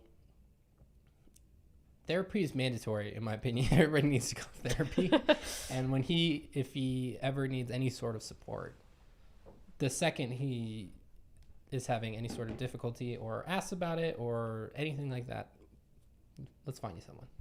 For real. So that's fun. I can't recommend therapy enough. I really can't. Somebody mentioned further up, I want ideas on how to get people to stop asking me my life plans. I'm female, 24, unmarried, finally ex-mo, and I have no fucking clue. The biggest advice that I can give to you is nobody does. People just ask. We all have like a tentative plan. There were things like when I was 18 that I thought would be my life, and I had those tentative plans, and a lot of those went out the fucking window. There's the whole, I think it's a religious quote, but the sentiment is making a blueprint or having a plan is a fool's errand, because, you know, it's challenging sometimes to make all these things happen. Now, I recommend having a plan and trying to figure things out, because that's the vibe, and you should do that, figure out what you want. But just tell people to fuck off. Like, honestly. Whose fucking business is it? Like, it is really weird, though. Like, today I finally caved and got a Costco prawn bot membership. Nice, Sage. Side note, I'm going to report this because it's... Prawn bot. I have never eaten a grape from Costco that wasn't absolutely fucking busted. But I digress. When I went to sign up, the guy asked, like, how many people are in our family. And I was like, oh, it's just us and then the one kid. And he goes, for now. I'm like, you don't fucking know, Ew. Dude. Like, you just can't ever assume anything of anyone. Like, and that could be really offensive to people who may have, like, fertility issues and things of that nature. Childless by choice. Or childless by choice. But I mean, the insinuation was I already. Then we have another one. Yeah. So I don't know why that's such a thing that people do, and I'm sure it's not a Utah thing or anything like that. But like, maybe I don't want to have another fucking kid because I'm already drowning with the one that I have. Which there's no reason to feel ashamed of that. There's no reason to feel ashamed of not having any kids. I think it's rad that some people don't want to have kids because it's not for everybody.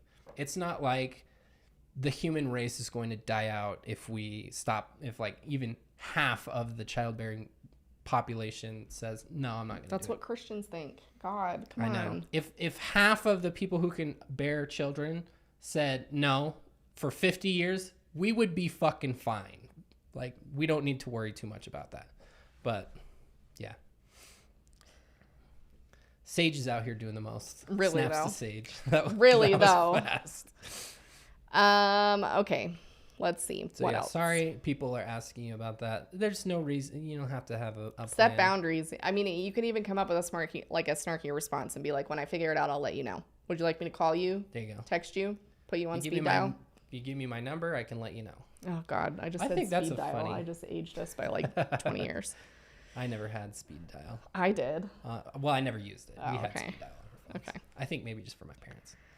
But I just knew it quick enough where it was almost faster that I would type in punch it in. Okay, so, let's go back to good Instagram. Good luck with anything that you do. I didn't think I would be here. I thought I would have a degree by now, but I'm not doing that. I'm being a stay-at-home dad. So here we are. Next one, Joe. On the same topic, how to prepare mental health-wise before having a child.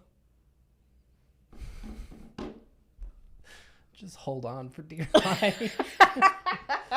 You want to know what we really did? We just learned about health and development things of the child.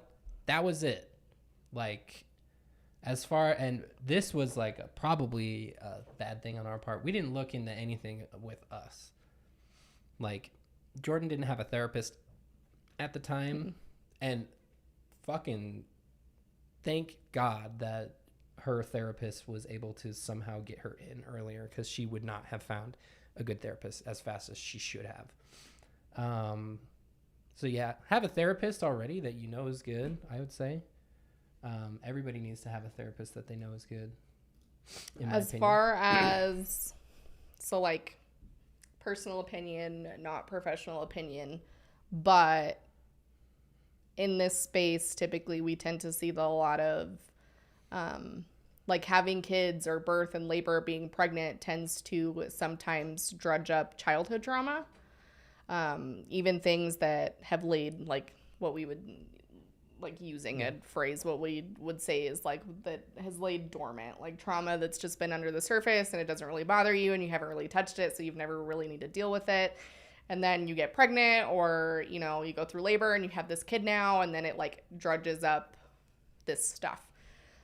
So that won't always happen, but it can. And that was one of the most challenging things for me, was I was not prepared for all of those things to come flying back to me after I had my son. So in my opinion, you can never really be prepared to have a kid. Yeah. So don't overwhelm yourself with information. It is tough. Do the best that you can. Read up on things. Don't overwhelm yourself. Like, there were plenty of things that we didn't know and we Googled as we went, because you can't know everything. Yeah.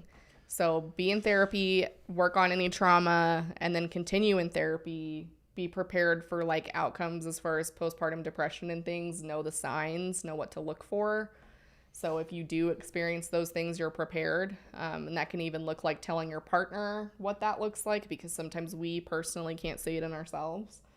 So just being prepared in the ways that you can and taking control in those ways. But also recognizing that being pregnant and being in labor and having kids means a lot of letting go of control. For real. Like it just ends up, in a lot of cases, learning how to adapt and coping.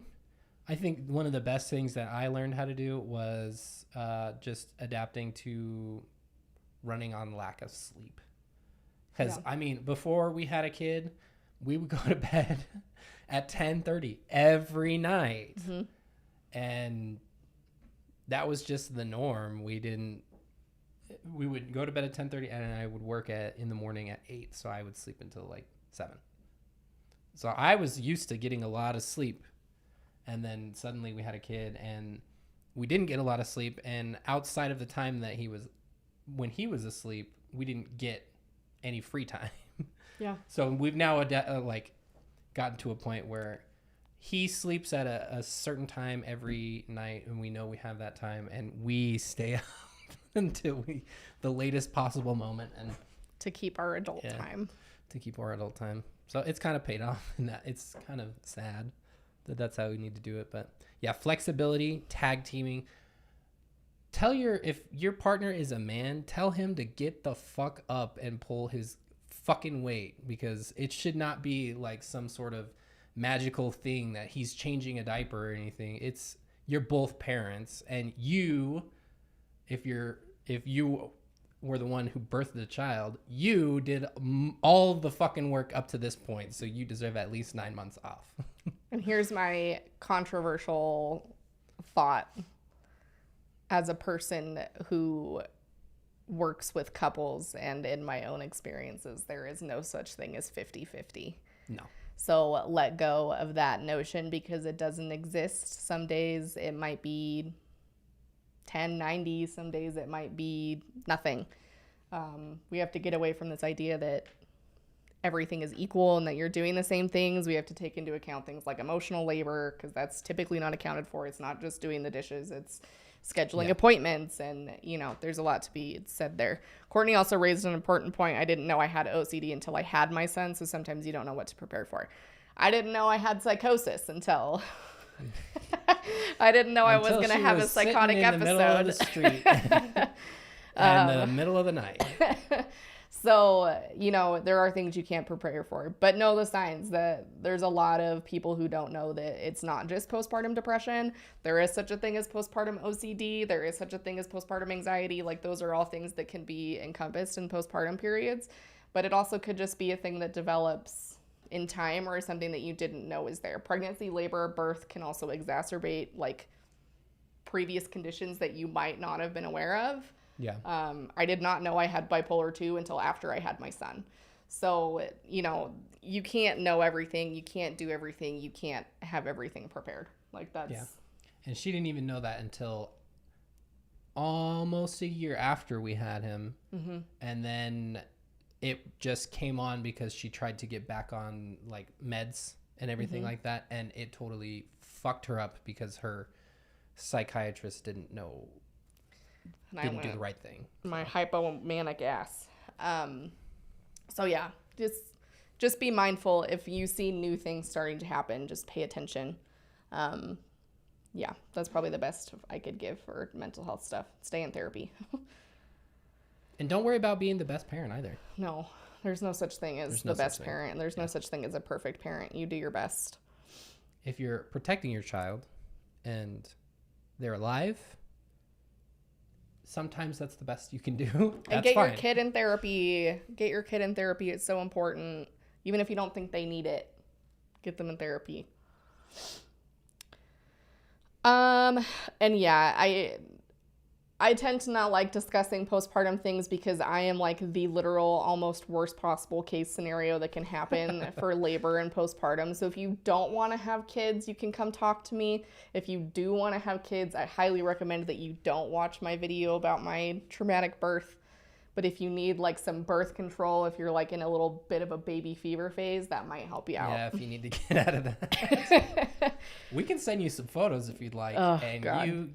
That will be the nail in the coffin. Oh, God. Okay. Let's see. How do I stop snacking on chips?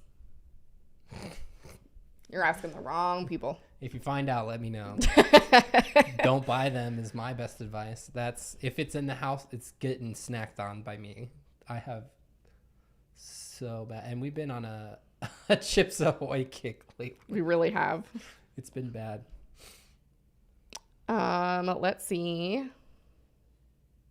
Where did you get those baskets you have in your cubes? I'm assuming you're talking about the ones that are in our living room on our TV stand, and those are from IKEA. IKEA. All of that setup was from IKEA. Yep. Any advice for someone whose abusive parent died before they could confront the parent?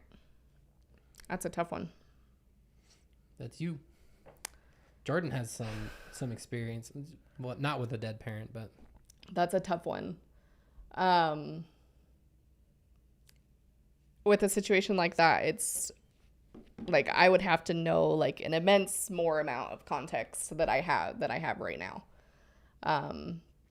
But like coming from my personal perspective, not my professional opinion, there's this idea, I feel like with a lot of abusive parents, that sometimes we have to reconcile that even if you were to say the things that you wanted to say, or you were to confront them, or, you know, you were able to lay things out for them that, you know, that this was abusive, this was harmful, this was hurtful. Even if you were to do those things, it doesn't necessarily mean that there would be a change. And it doesn't necessarily mean that they would take ownership or accountability for any of those things. So I know that it's not, like, that's not a great answer. Because I think a lot of us with abusive parents do want some level of accountability, but sometimes that's just, like, even with my parent who's alive, won't do that. Even when confronted with mountains of evidence and multiple conversations and things, like, so there's no guarantee that it would have changed anything. But if you just wanted the opportunity to confront them and be like, hey, you're terrible, I get that would be frustrating. Something that might be helpful is what we term the no send letter. So essentially what you do is you write down everything you think, everything you feel, everything that you wish you could have said, and you put it in a letter. If they're not here anymore, obviously you don't have to worry about, like, sending it, but there's a lot of different things that you can do with it. I mean, somebody in the chat said something similar, like burning it, anything that just can kind of give you, like, closure from the situation. There's something called a cord cutting ceremony, which is, like, spiritual and woo-woo. So if you're not into that shit, you can disregard it, but sometimes that's really helpful. But if you have, like, a truly abusive parent who suffers from a personality disorder, like, you know, borderline or narcissistic personality disorder, who's working with those disorders while also having abusive behavior, and then we combine those things with a myriad of other personal trauma that they've had or caused, it just makes for a hot mess. Yeah. And so for some people, they truly will never accept accountability. So I think maybe some forgiveness for the self might be warranted in that space. I would kind of get to the bottom of why you felt the need to confront them, because there's a need there. So what was the reason? Like, did you need to confront them because you just wanted to confront them about how they hurt you? Did you need them to, I think in a lot of situations with things like this, were you trying to get them to listen to you? Did you need them to hear you and hear what they did to you, or maybe validate you in your experience? You know, like, what's the need? There's potentially an unmet need there for why you would have confronted that parent. And if you can get, like, further to the bottom of that issue, you might be able to resolve it in a different way. But I'm sorry you're in that situation. There is having an abusive parent is a otherworldly experience. What was I was just going to answer a couple quick ones right here from the chat that I saw going by. Checkmark privilege. Jen, favorite drink from Fizz? Mine is Berry Bad Doctor. So I have two. Pepper Lotta was my go-to for years, and now I've been doing Eye of the Tiger, and that's good as shit. Eye of the Tiger is bussin' because there was stuff in Pepper Lotta that made it undrinkable to me. I did not like it. I wouldn't even sip Steel he hated it often, which is really rare. I always drink Jordan's drink. It's true. I have no boundaries on that front. Yeah. But there was another one who was saying, how do you handle your Christian in-laws or whatever? Obviously, I don't know too much about the situation. It kind of, from our experience, it helps if you were, like, attending the same church as them. Yeah. And everything like that. But I think just wanted to touch on this really quickly and move on. An important thing to realize is that they might misunderstand you because of what they've been told about people who leave a church, or people who are atheist, or whatever that is, because when something doesn't fit their narrative, they're going to paint it, oftentimes, and I know there's some Christian churches out there that aren't actively trying to discredit other organizations or faiths or things like that, but oftentimes they're going to say, atheists think and say this, they'll just paint with broad strokes. That way, when they're looking at you and suddenly you're different now, they can assign some of those characteristics to you, even if it's not true. So getting them to understand like who you are now and everything like that, I think is really important. And they might not ever come to an understanding with a lot of things, but if you tell them exactly how you think or feel, then at least they hear it from you instead of from their church. Because like my family members just cannot grasp the concept that I don't believe in a God.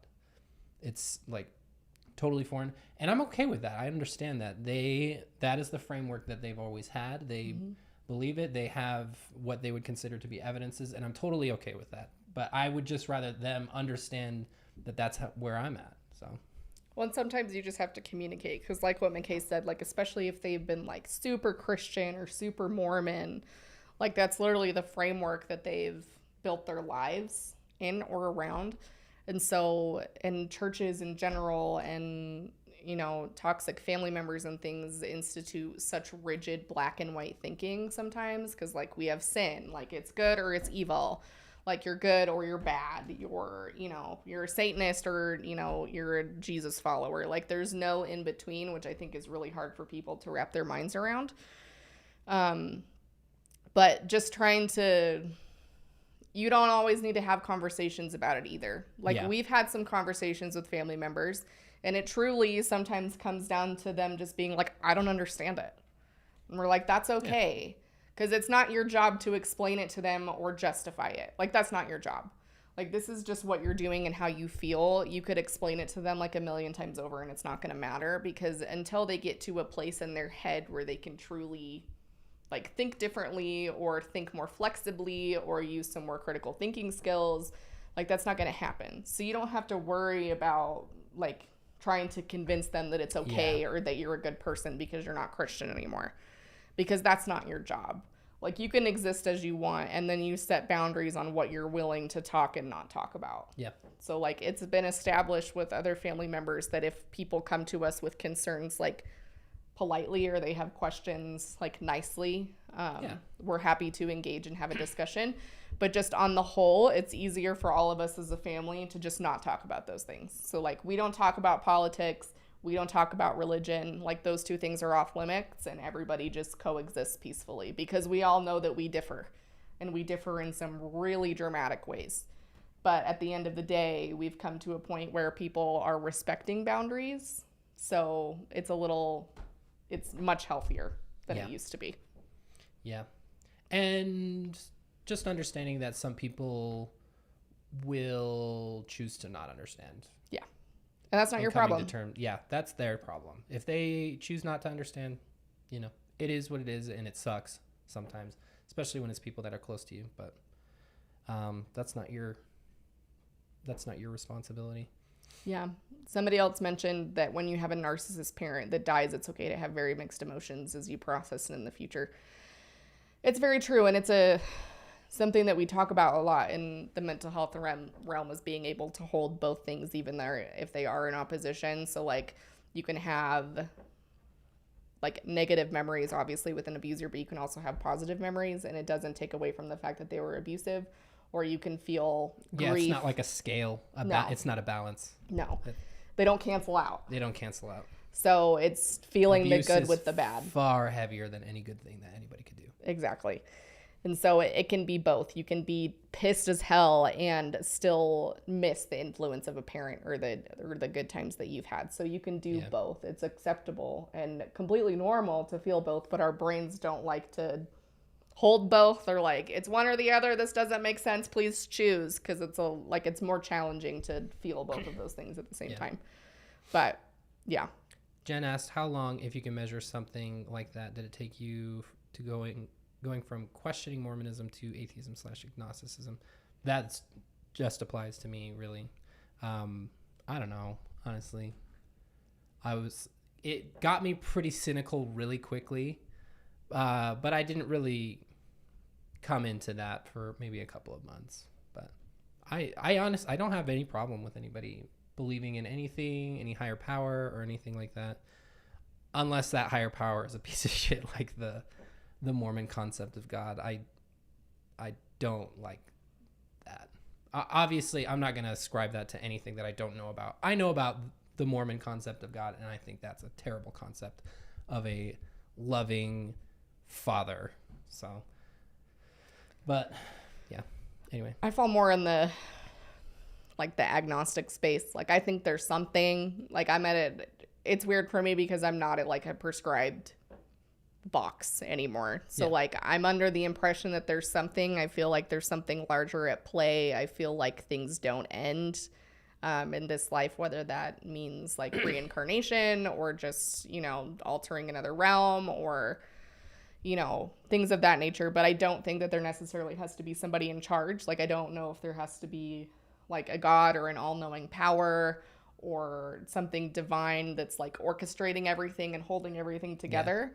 I think things can continue to exist and you as a person can go on and, you know, potentially even interact with family members or pets or things that you've never seen before without it having to be tied to a deity, if that makes sense. There you go. That's kind of where I'm at with it. I think where I've landed is everybody and everything makes a mark on the universe, and I just don't know what that is. Well, energy could be just a memory.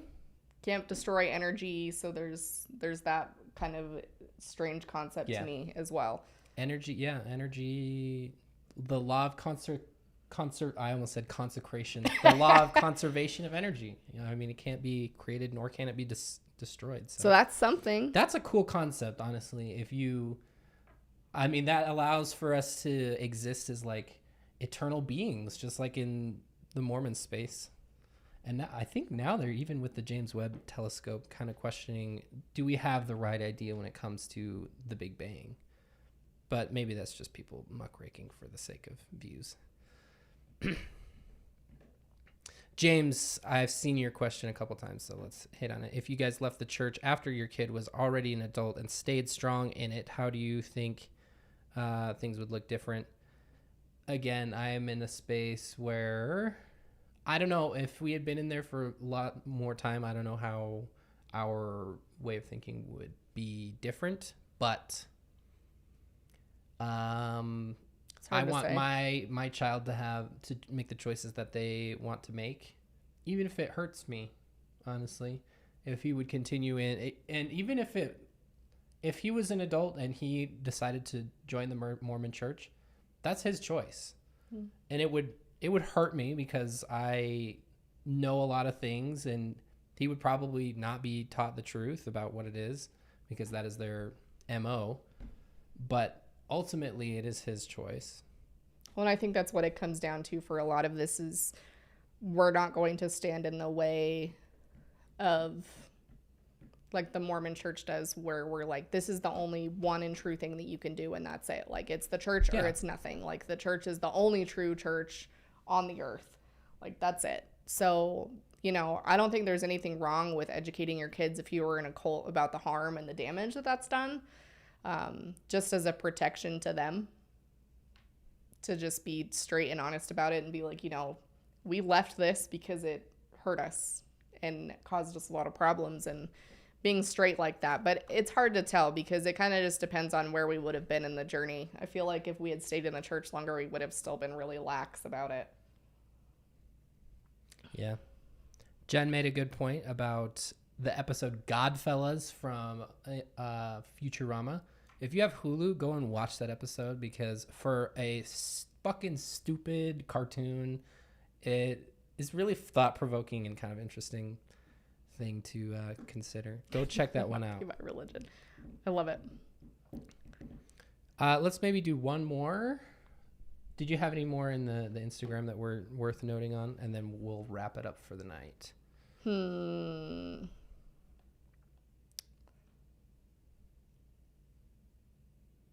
There's two that I want to talk about. One real quick. Okay. Somebody asked. We'll do two, I guess. Somebody asked, how do you deal with your emetophobia, especially now with being a mom? Ooh. Okay, so trigger warning for people who have emetophobia or don't like talking about vomiting. So I've had emetophobia. I've always had it. I've had it since I was a kid. It has caused me much turmoil in my lifetime.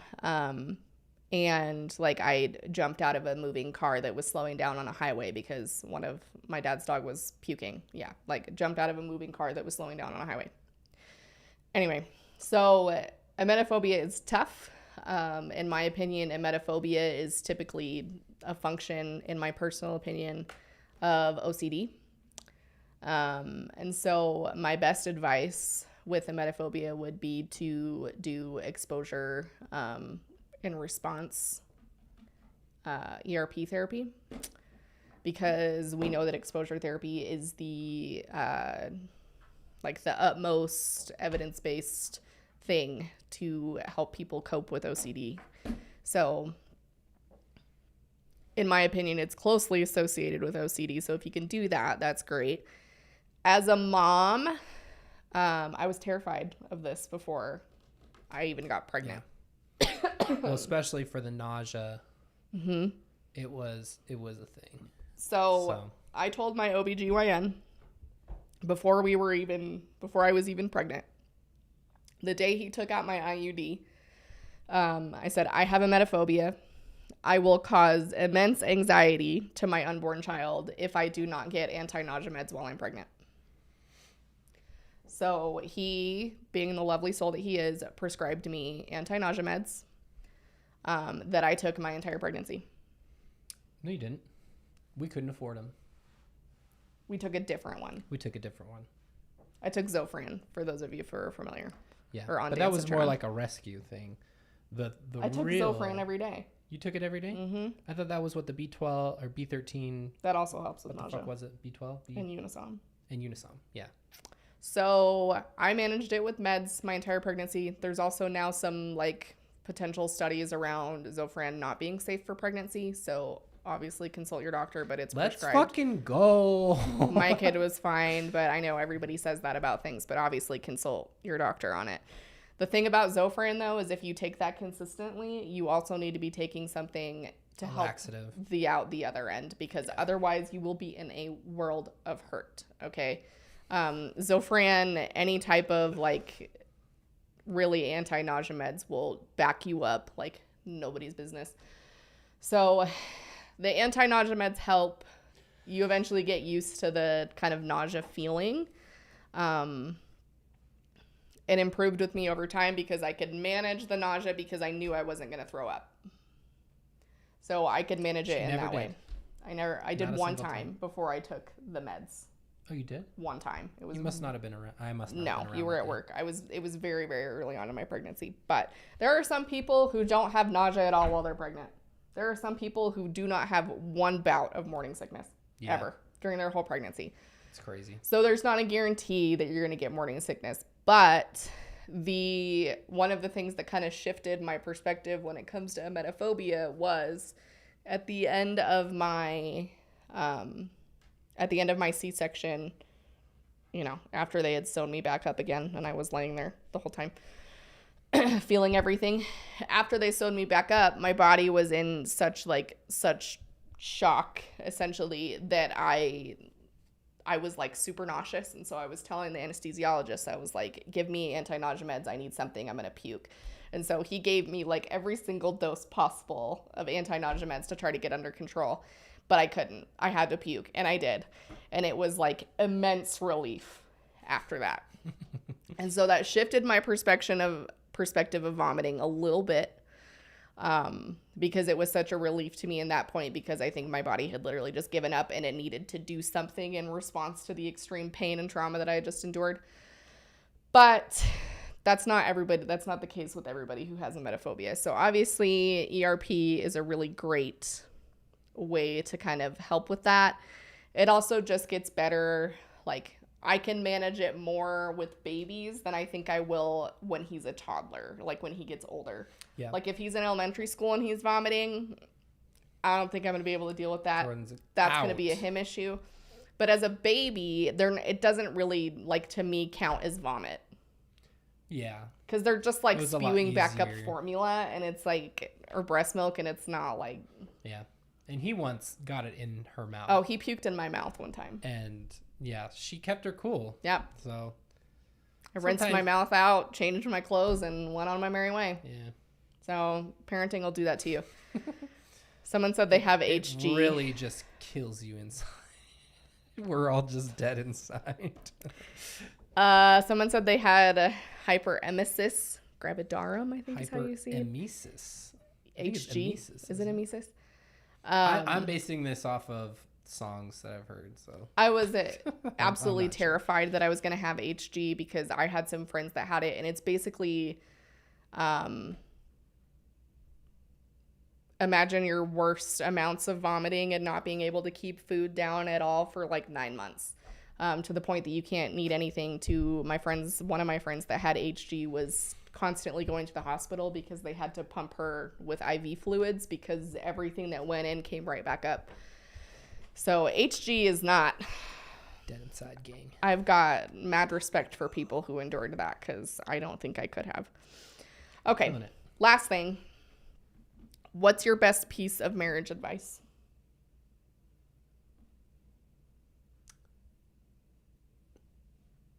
Be each other's friend.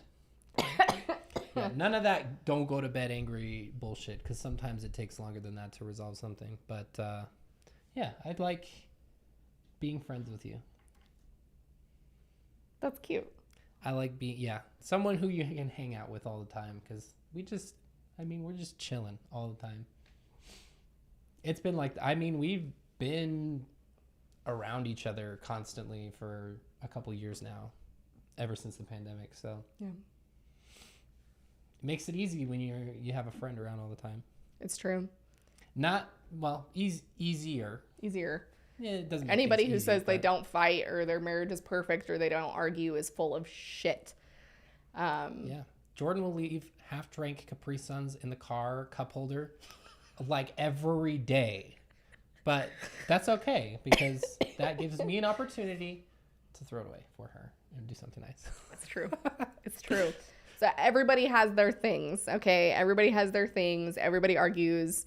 Everybody fights. Appropriately, there is healthy conflict that can be had in marriage, and that's normal and that's expected and that's okay. My secondary advice as I'm going through training right now to get I've already had one of the trainings, so I'm already certified. As not a professional, but just things that you've observed in your training. So I've had to take some marriage couples training from the Gottman Institute, and they're like super intense and really cool researchers and therapists who have come up with this whole method of how to basically walk through conflict and resolve marriage issues and relationship issues. And I think between that and my experience at my last internship, it's just very clear to me that marriage therapy should not be a last resort. Marriage therapy should be somewhere along the way, even before, if you can. Like, don't let marriage therapy don't let it be the Hail end. Mary. If you are struggling enough that it's like, okay, like we got to do something about this, then consider it then, instead of being like, I'm literally going to divorce you if we don't go to therapy, because it's much easier to work with a couple that's a little further behind on that path of we're both still in and we want to make it work than it is where, we're both desperate and we don't know what to do and we've had it with each other. That's not to say that a marriage therapist wouldn't be able to help you in that situation, because they can. But it's a lot easier if you manage things or ask for help before you get to that point. Just like regular therapy. Yeah. Like, it's a lot easier to... You'll find more meaningful things in therapy before you are in a crisis. Exactly. Because if you're already in the crisis, it's going to be harder to explain everything leading up to that crisis and what's going on with the crisis. And before that, it's going to be hard to find somebody to help you with that. It will be an amount of time. So the only other thing I would say is, if your persons, not everybody has just one person, if your persons have a thing that they're interested in, don't fucking try to take that away from them, to a healthy extent, obviously. Yeah. I don't know. I just like Jordan's okay. Like I like to unwind and play some video games, and Jordan even likes some games. She doesn't like everything that I play, but I like watching. It's not like I'm trying to do it all the time, and she doesn't have a problem with it. Well, and here's the thing. Unless that interest is country music, then, you know. Here's the thing. Yeet that. Lots of nice comments in here. My couples therapy uses the Gottman method. The Gottman method isn't like the only thing out there, but they have done an incredible amount of research. It is a little dated, but they've done a lot of research, and it's helpful for a lot of people. But the other thing that somebody said, I think of marriage counseling as an oil change for your car. Do it before you need a new transmission. Yes. Yes, that is a fabulous point. Hi, James. We're talking about marriage therapy, fellow social worker. Oh, great. We got to log off. What was I going to say? Shit, there was something James is else. going to feed Jordan. What was I going to say? Shit. It was something important. Oh, nobody, like, for a good majority of us, we didn't get a class on how to fucking be in relationships. Unless you went to BYU, Idaho, then you learned how to date. And even that is not great information. No. So basically, none of us were taught that unless our parents or other family members taught us. And a lot of us have trauma and abusive parents. And so we didn't learn it there. We're sure as shit not going to learn it from Hollywood or mainstream media. So none of us have like as much as like reactionaries would like to pretend that people do. Yeah.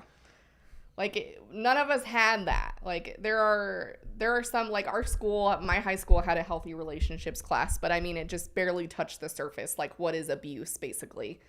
But none of us had that. And so marriage therapy is a really good opportunity to be taught those skills.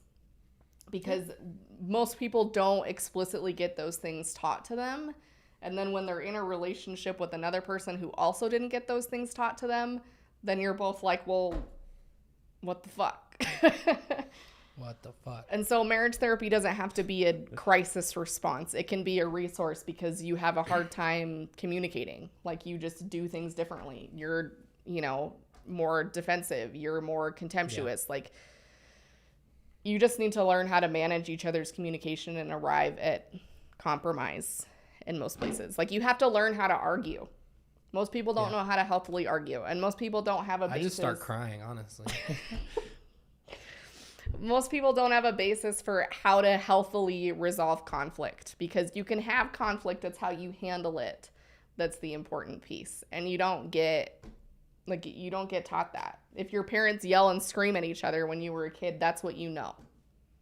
And that's not the healthiest way of handling it. If you never saw your parents fight, also not healthy. Like we've got to have a nice little in-between of you see your parents handle conflict respectfully and you see them resolve that conflict, because never fighting in front of your kids and never resolving that in front of your kids also isn't helpful either.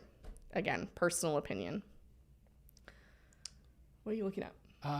Somebody asked, they said, you need to, preface this. Let me go into the chat here real quick. Somebody asked this, T-Tine. Where did it go? Teton. So how to marry a return missionary isn't a class. No, you don't have to.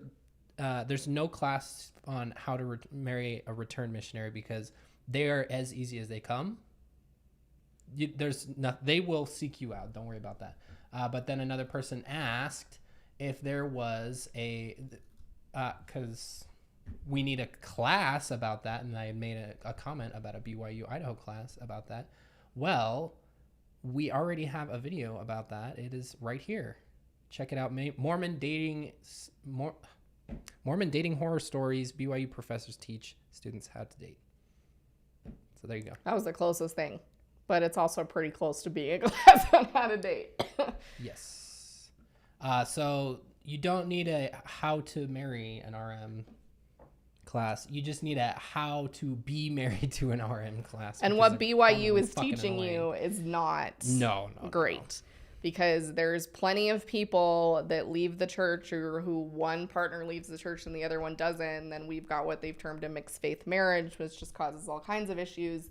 And so it's like, you do the best you can with what you have, but use the resources that are at your disposal. Like, I get that marriage therapy isn't cheap, nor is most therapy in general, but if you can make it work, it's worth it. Yeah.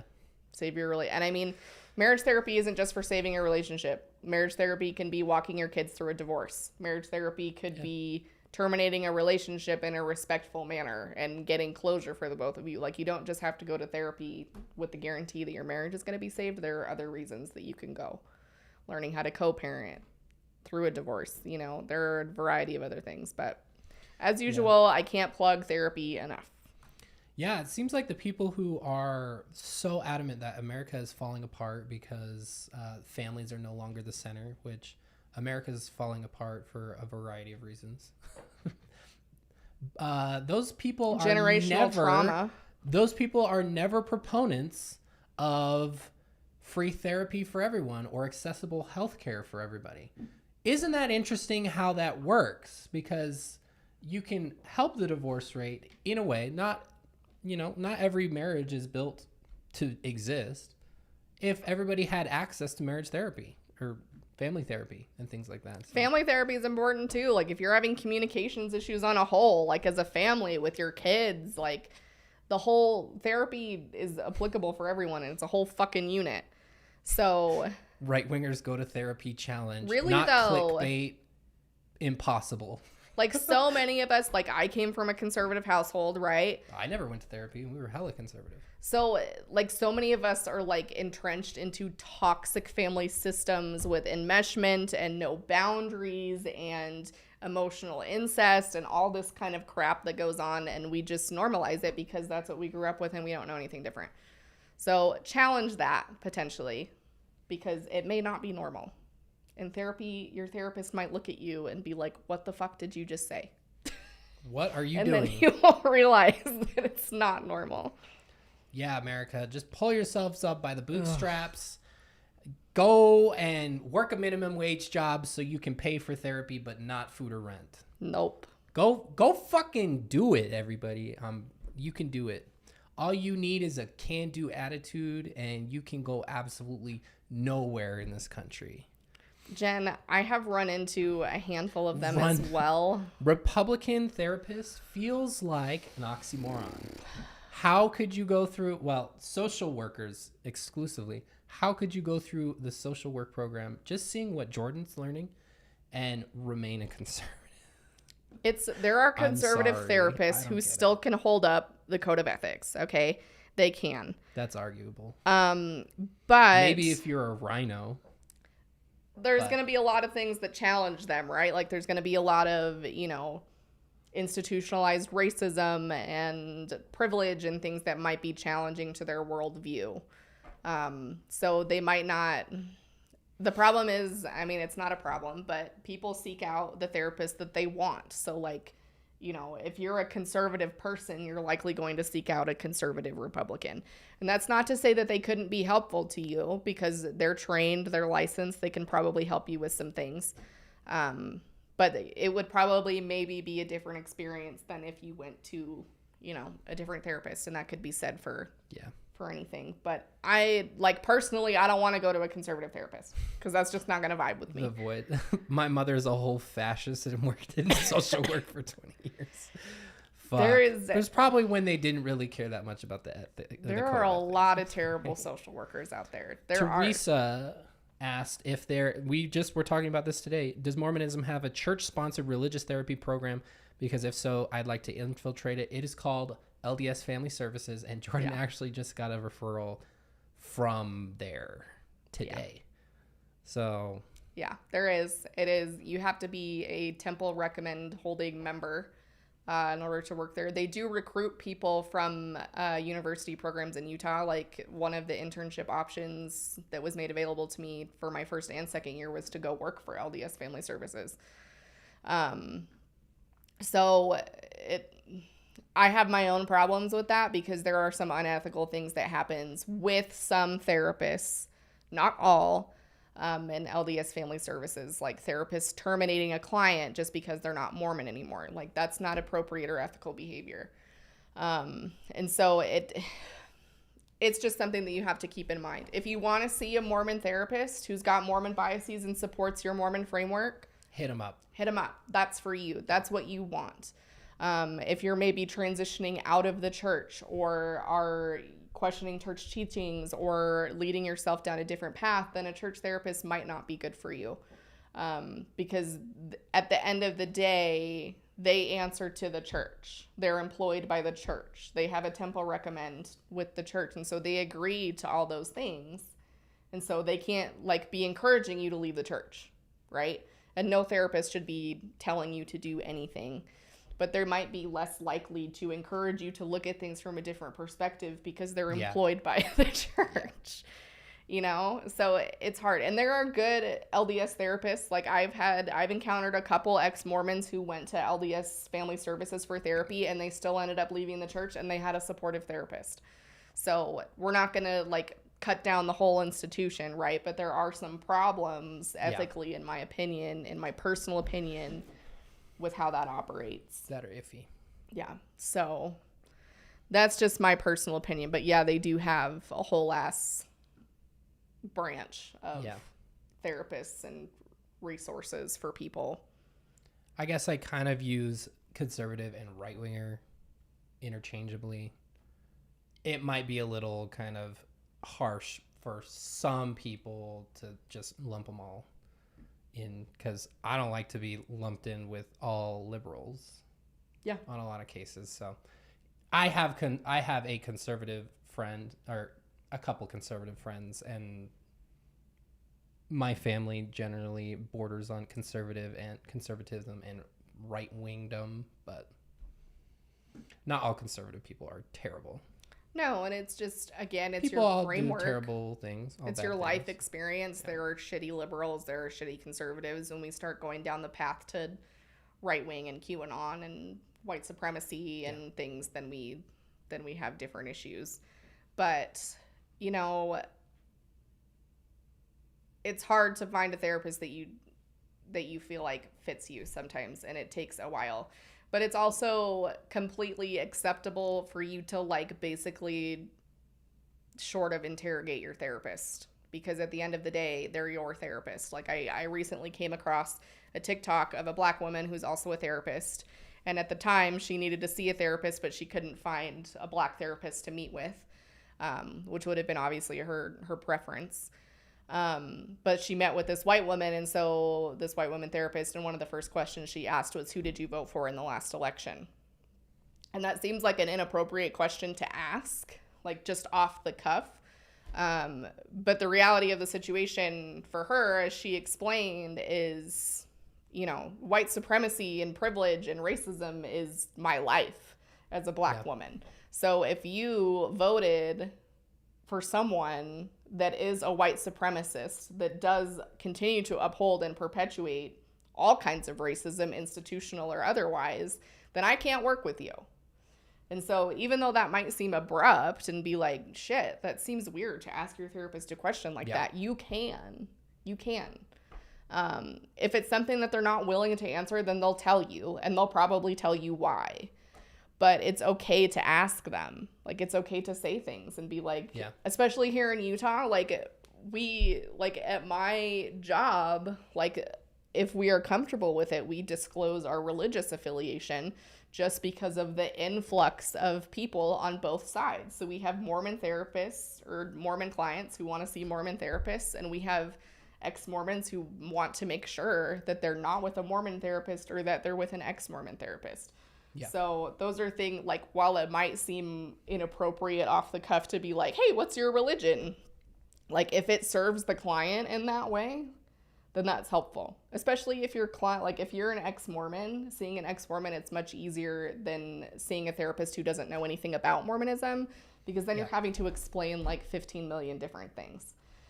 So it's okay to ask those questions. It's okay to look them up. It's okay to ask them, you know, if their license is valid. Like it's okay to do all those things. I think we have this, especially like in social work in general, we have this like tight-lipped policy about things. And, you know, especially with areas where therapists aren't allowed to be people and have personalities like outside of being therapists. But it's okay to be upfront with things like that, because the worst that they're going to say is, you know, I voted for Donald Trump. And if that doesn't jive with you, then that's not your therapist. Shut it down. That's fine. Or I'm Mormon, you know, well, I'm ex-Mormon, so that's not going to work for me. So then you find a different one, because getting with a therapist that doesn't fit you and doesn't feel like is going to be a good fit, you're just going to be wasting your time and your money.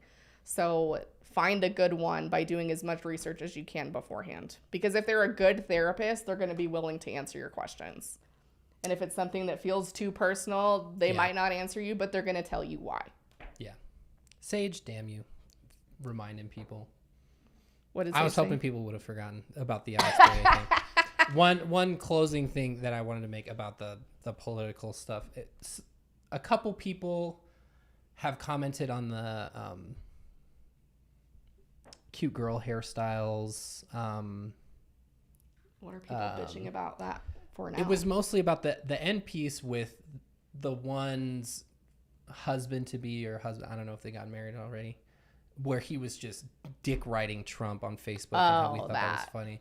And multiple people commented, like, just in this week, and they're like, oh, so you're going to talk shit on people just because they like a politician, a conservative politician. I bet you don't do it for the other side. Not on my YouTube channel, because usually that doesn't come over here. You should see my Reddit post history. I shit on racist liberals. Like, that's all I post, basically. So, like, if people, I'm not blind to that kind of shit. Obviously, if people are being racist, or even if you're dick riding any politician, that's so dumb. It is dumb. I think it's dumb. And people are like, oh, you do the same thing. And it's like, I think Joe Biden is shit, dude. But we had no other choice. Like, it was either that or the raging white supremacist lunatic.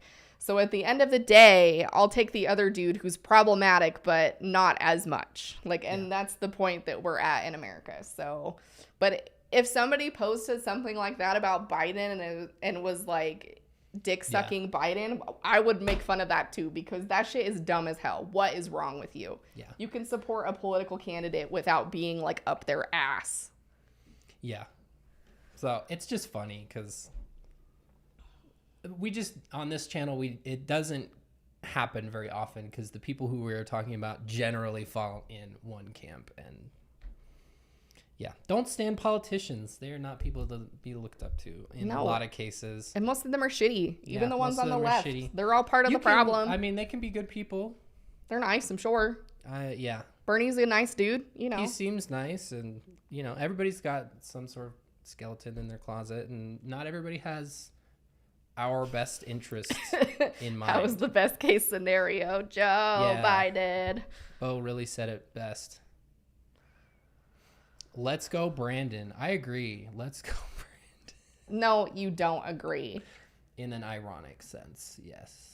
If you guys watch H3, we are Dark Brandon. Let's go, Dark Brandon. Dude. Let's go, Dark Brandon. No, we are not. Jen, fight me. If he said that, like, unironically, I would kick him out of the house. Don't dick ride Donald Trump. That's gross. That's dumb. If I will make fun of you if you put anything that's related to fuck any president or anything like that on your car, you're an idiot. Where did the Dark Brandon thing come from? When after he recovered from COVID and he spoke publicly for the first time, he just looked really sick still. And they're like, oh my God, he's been replaced. Dark Brandon rising. Oh, it's so funny. I saw a video the other day from on TikTok where this guy was asking like a QAnon dude and was like, so who do you think's president right now? He was like, no one. There's no one. No one's president. He's like, I really hope that Trump's working behind the scenes, but right now there's no one. And I'm like, where have we gone? We've always been terrible, but shit, now we've like got these QAnon people, and conspiracy theories have always been around, but shit, it's like perpetuating, it's like infiltrating the Republican Party like nobody's business. Yeah, it's weird. Dark Brandon came from Twitter. I wouldn't doubt that. Maybe we just need to take a gap year when it comes to presidents. Let's just figure shit out that's different and not worry about that. Biden sucks. Kamala's a cop. Like, it's... Yeah. It is what it is. There is no winning, but we are not conservative in any sense of the word. So, dark Brandon, not reptile Brandon. Usually the whole reptilian idea stems from anti-Semitism, so just be careful with that one. Like everything that we're learning. On that note, our totally podcast forgot. with Jew Wanna Talk Shit, that's the name of the podcast, came out today. They just asked, Jordan had to corral the child, and I was the only one on because we were all COVID.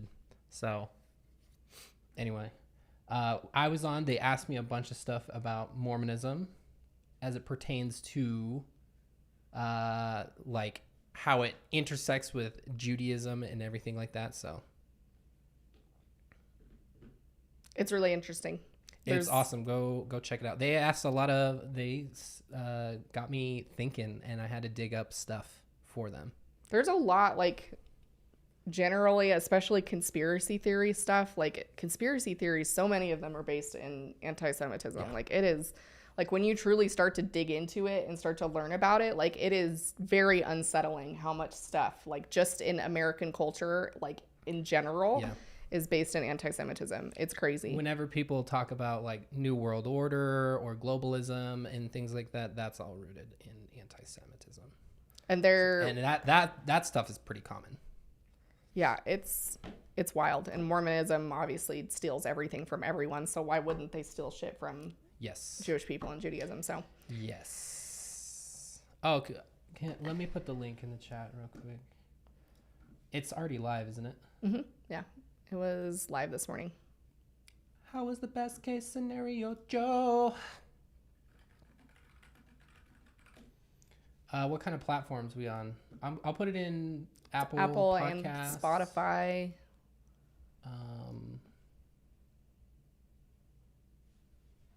Yes, I remember wondering while I was getting my patriarchal blessing whether it was anti-Semitic. Yes, your gut instinct would absolutely be right on that one. Fucking, where did that go? Where did I just go? Here we go. Here's Apple Podcasts.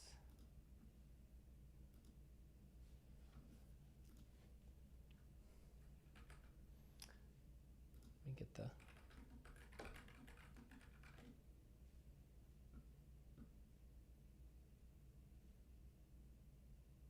I can't find it for I don't want to go into Spotify. If you just Google it and do Spotify, I guess it should come up. That. It's time to end because I'm apparently tired. Are they not on Spotify? Yeah, they are. Might not be. Just get on Spotify and search Jew, Jew, Wanna, Wanna, Talk podcast. Jew Wanna Talk. Let me double check. You finally made a live, but right at the end, I'm sorry. Alicia, what's your question about the NASW? Like if I'm a member of the ANSW?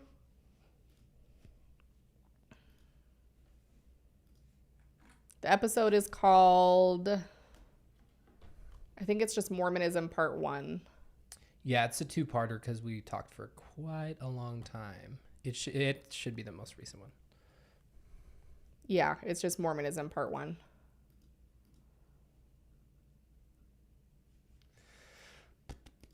Okay, we can play the stupid Hamilton thing, but we have to mute it because I don't want to get claimed. No, we can. I don't think we're gonna get claimed, and if we do, we'll break it down for y'all, so it counts as reaction. Where did my document go? Here it is. Pull this off the screen. Y'all look tired, but I just got here. Let's rally. Let's go. Oh, I wanted to show off the gin that I got today, but I'll save it for next week.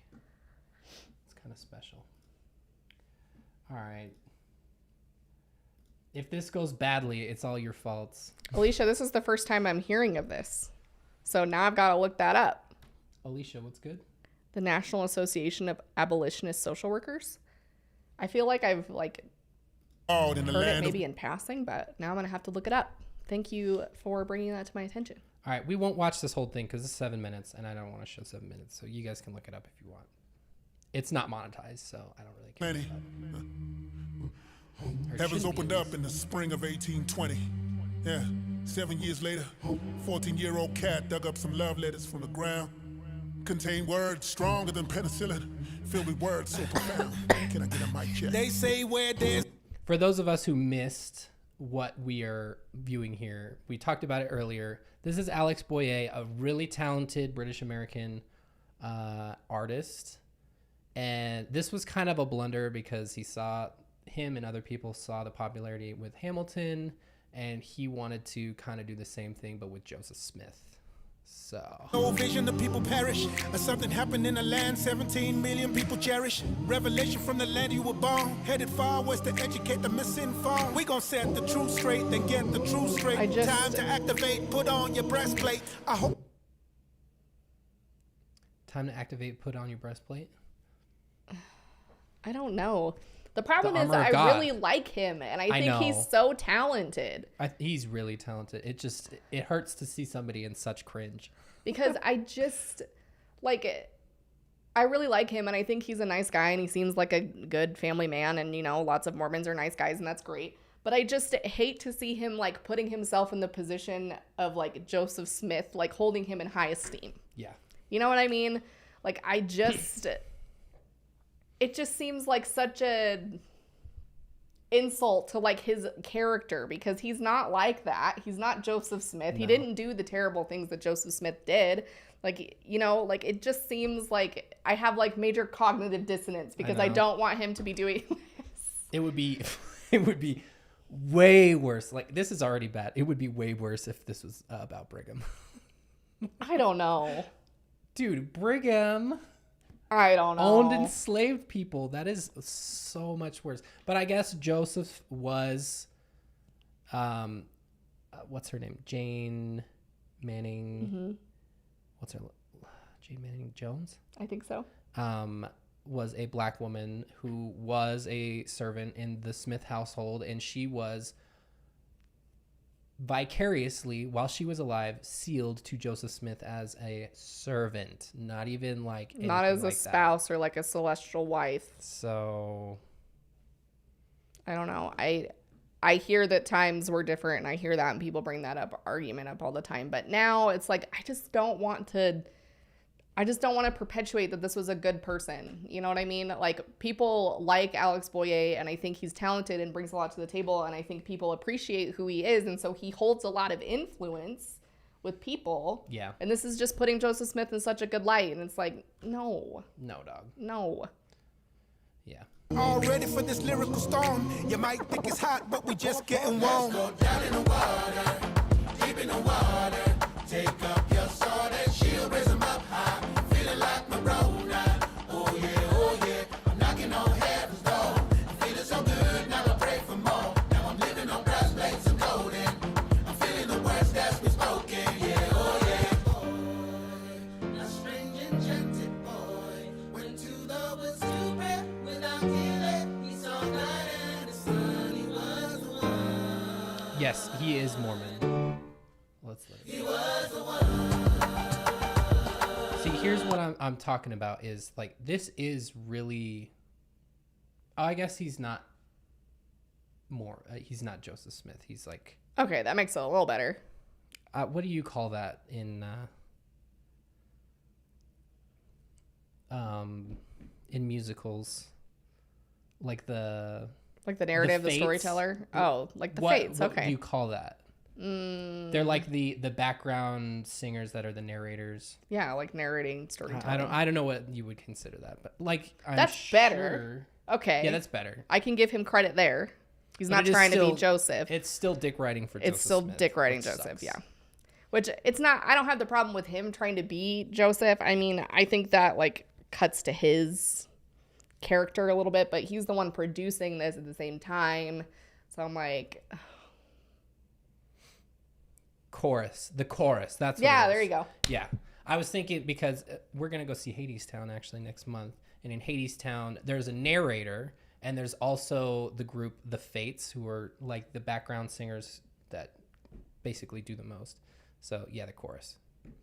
People know. You guys know. Anyway, I don't want to get too far into this because it's a rabbit hole, but it's toxic. That was Mormon singer Alex Boyer.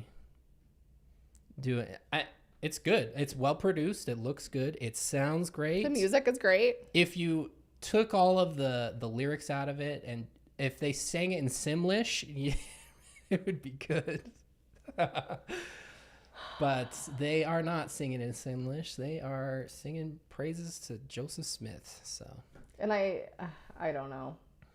I want to see like more diverse representation in church productions, but like, why does it have to be about Joseph Smith? I know. No. He would do a great Hermes in Hadestown. He would. He would do a fucking excellent job. He would. Can we put him in like more talented things? I know. I feel like he's beyond. He's big Mormonism. in Mormonism, but I feel like he has a lot of talent. I feel like beyond he could. Mormonism. Yeah, I don't think he needs much Mormonism. More important roles. Like to be talent, like to. Yeah. Propel. I mean, he didn't because he was in bands and shit before he was Mormon. I'm pretty sure. Yeah, he was in that band Awesome, which I've never heard of. It's a boy band from Europe, but. But anyway, that's where we're gonna leave it, everyone. Thanks I would for love hanging to out with see us. more stuff like this in church history that's not toxic. But if it's in church history, then how can it not be? So. Yeah. Wait, what did they say? Oh. Me saying no. No. You make fun of me for doing that all the time. No. No. That's funny. Don't. What were you saying about church history? I was saying I would like to see more stuff like this done in like church history, like productions like this. Yeah, with unfortunately, representation I feel and like diversity. The idea behind it was like a tragedy because he gets murdered in the end. I just hate this so much. Yeah. I want him to do something else. Can you do something else? Are you going to watch this if you claim us for this? Will you go do something else, please? Do something else. Your talent is wasted. You're talented as hell. Go do something else. He did sing. The choir is pretty prestigious. I mean, he was is. not with them for too long. I didn't know he was in Motab. Yeah. They're boring, though. Sorry. If you like hymny Jesus music, then yeah, it's for you. Yeah, they sing with Andre Bocelli. I don't know how to say his name. I don't speak Italian, but anyway. Oh, that's so nice.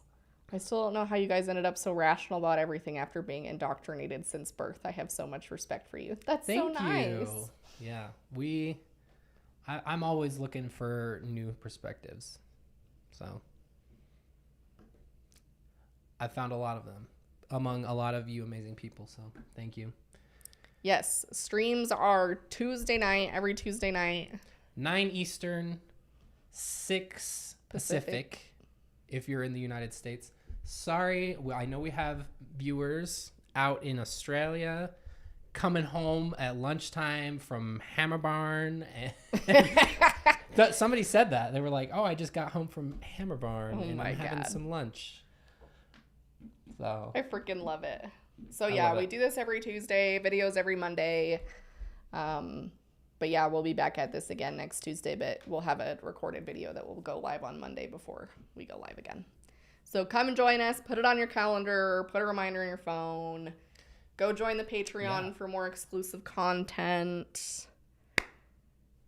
We love all you. You're amazing. 4:46 a.m. Bless you. Bless you all. Bless you. Thanks for the support. Thanks for your questions and requests that was pretty fun, actually. That was fun. And it's not just like our experiences that people are asking. It's like applicable to them. So yeah, I love that. We love you all and have a great night. Thank you. Thanks, guys.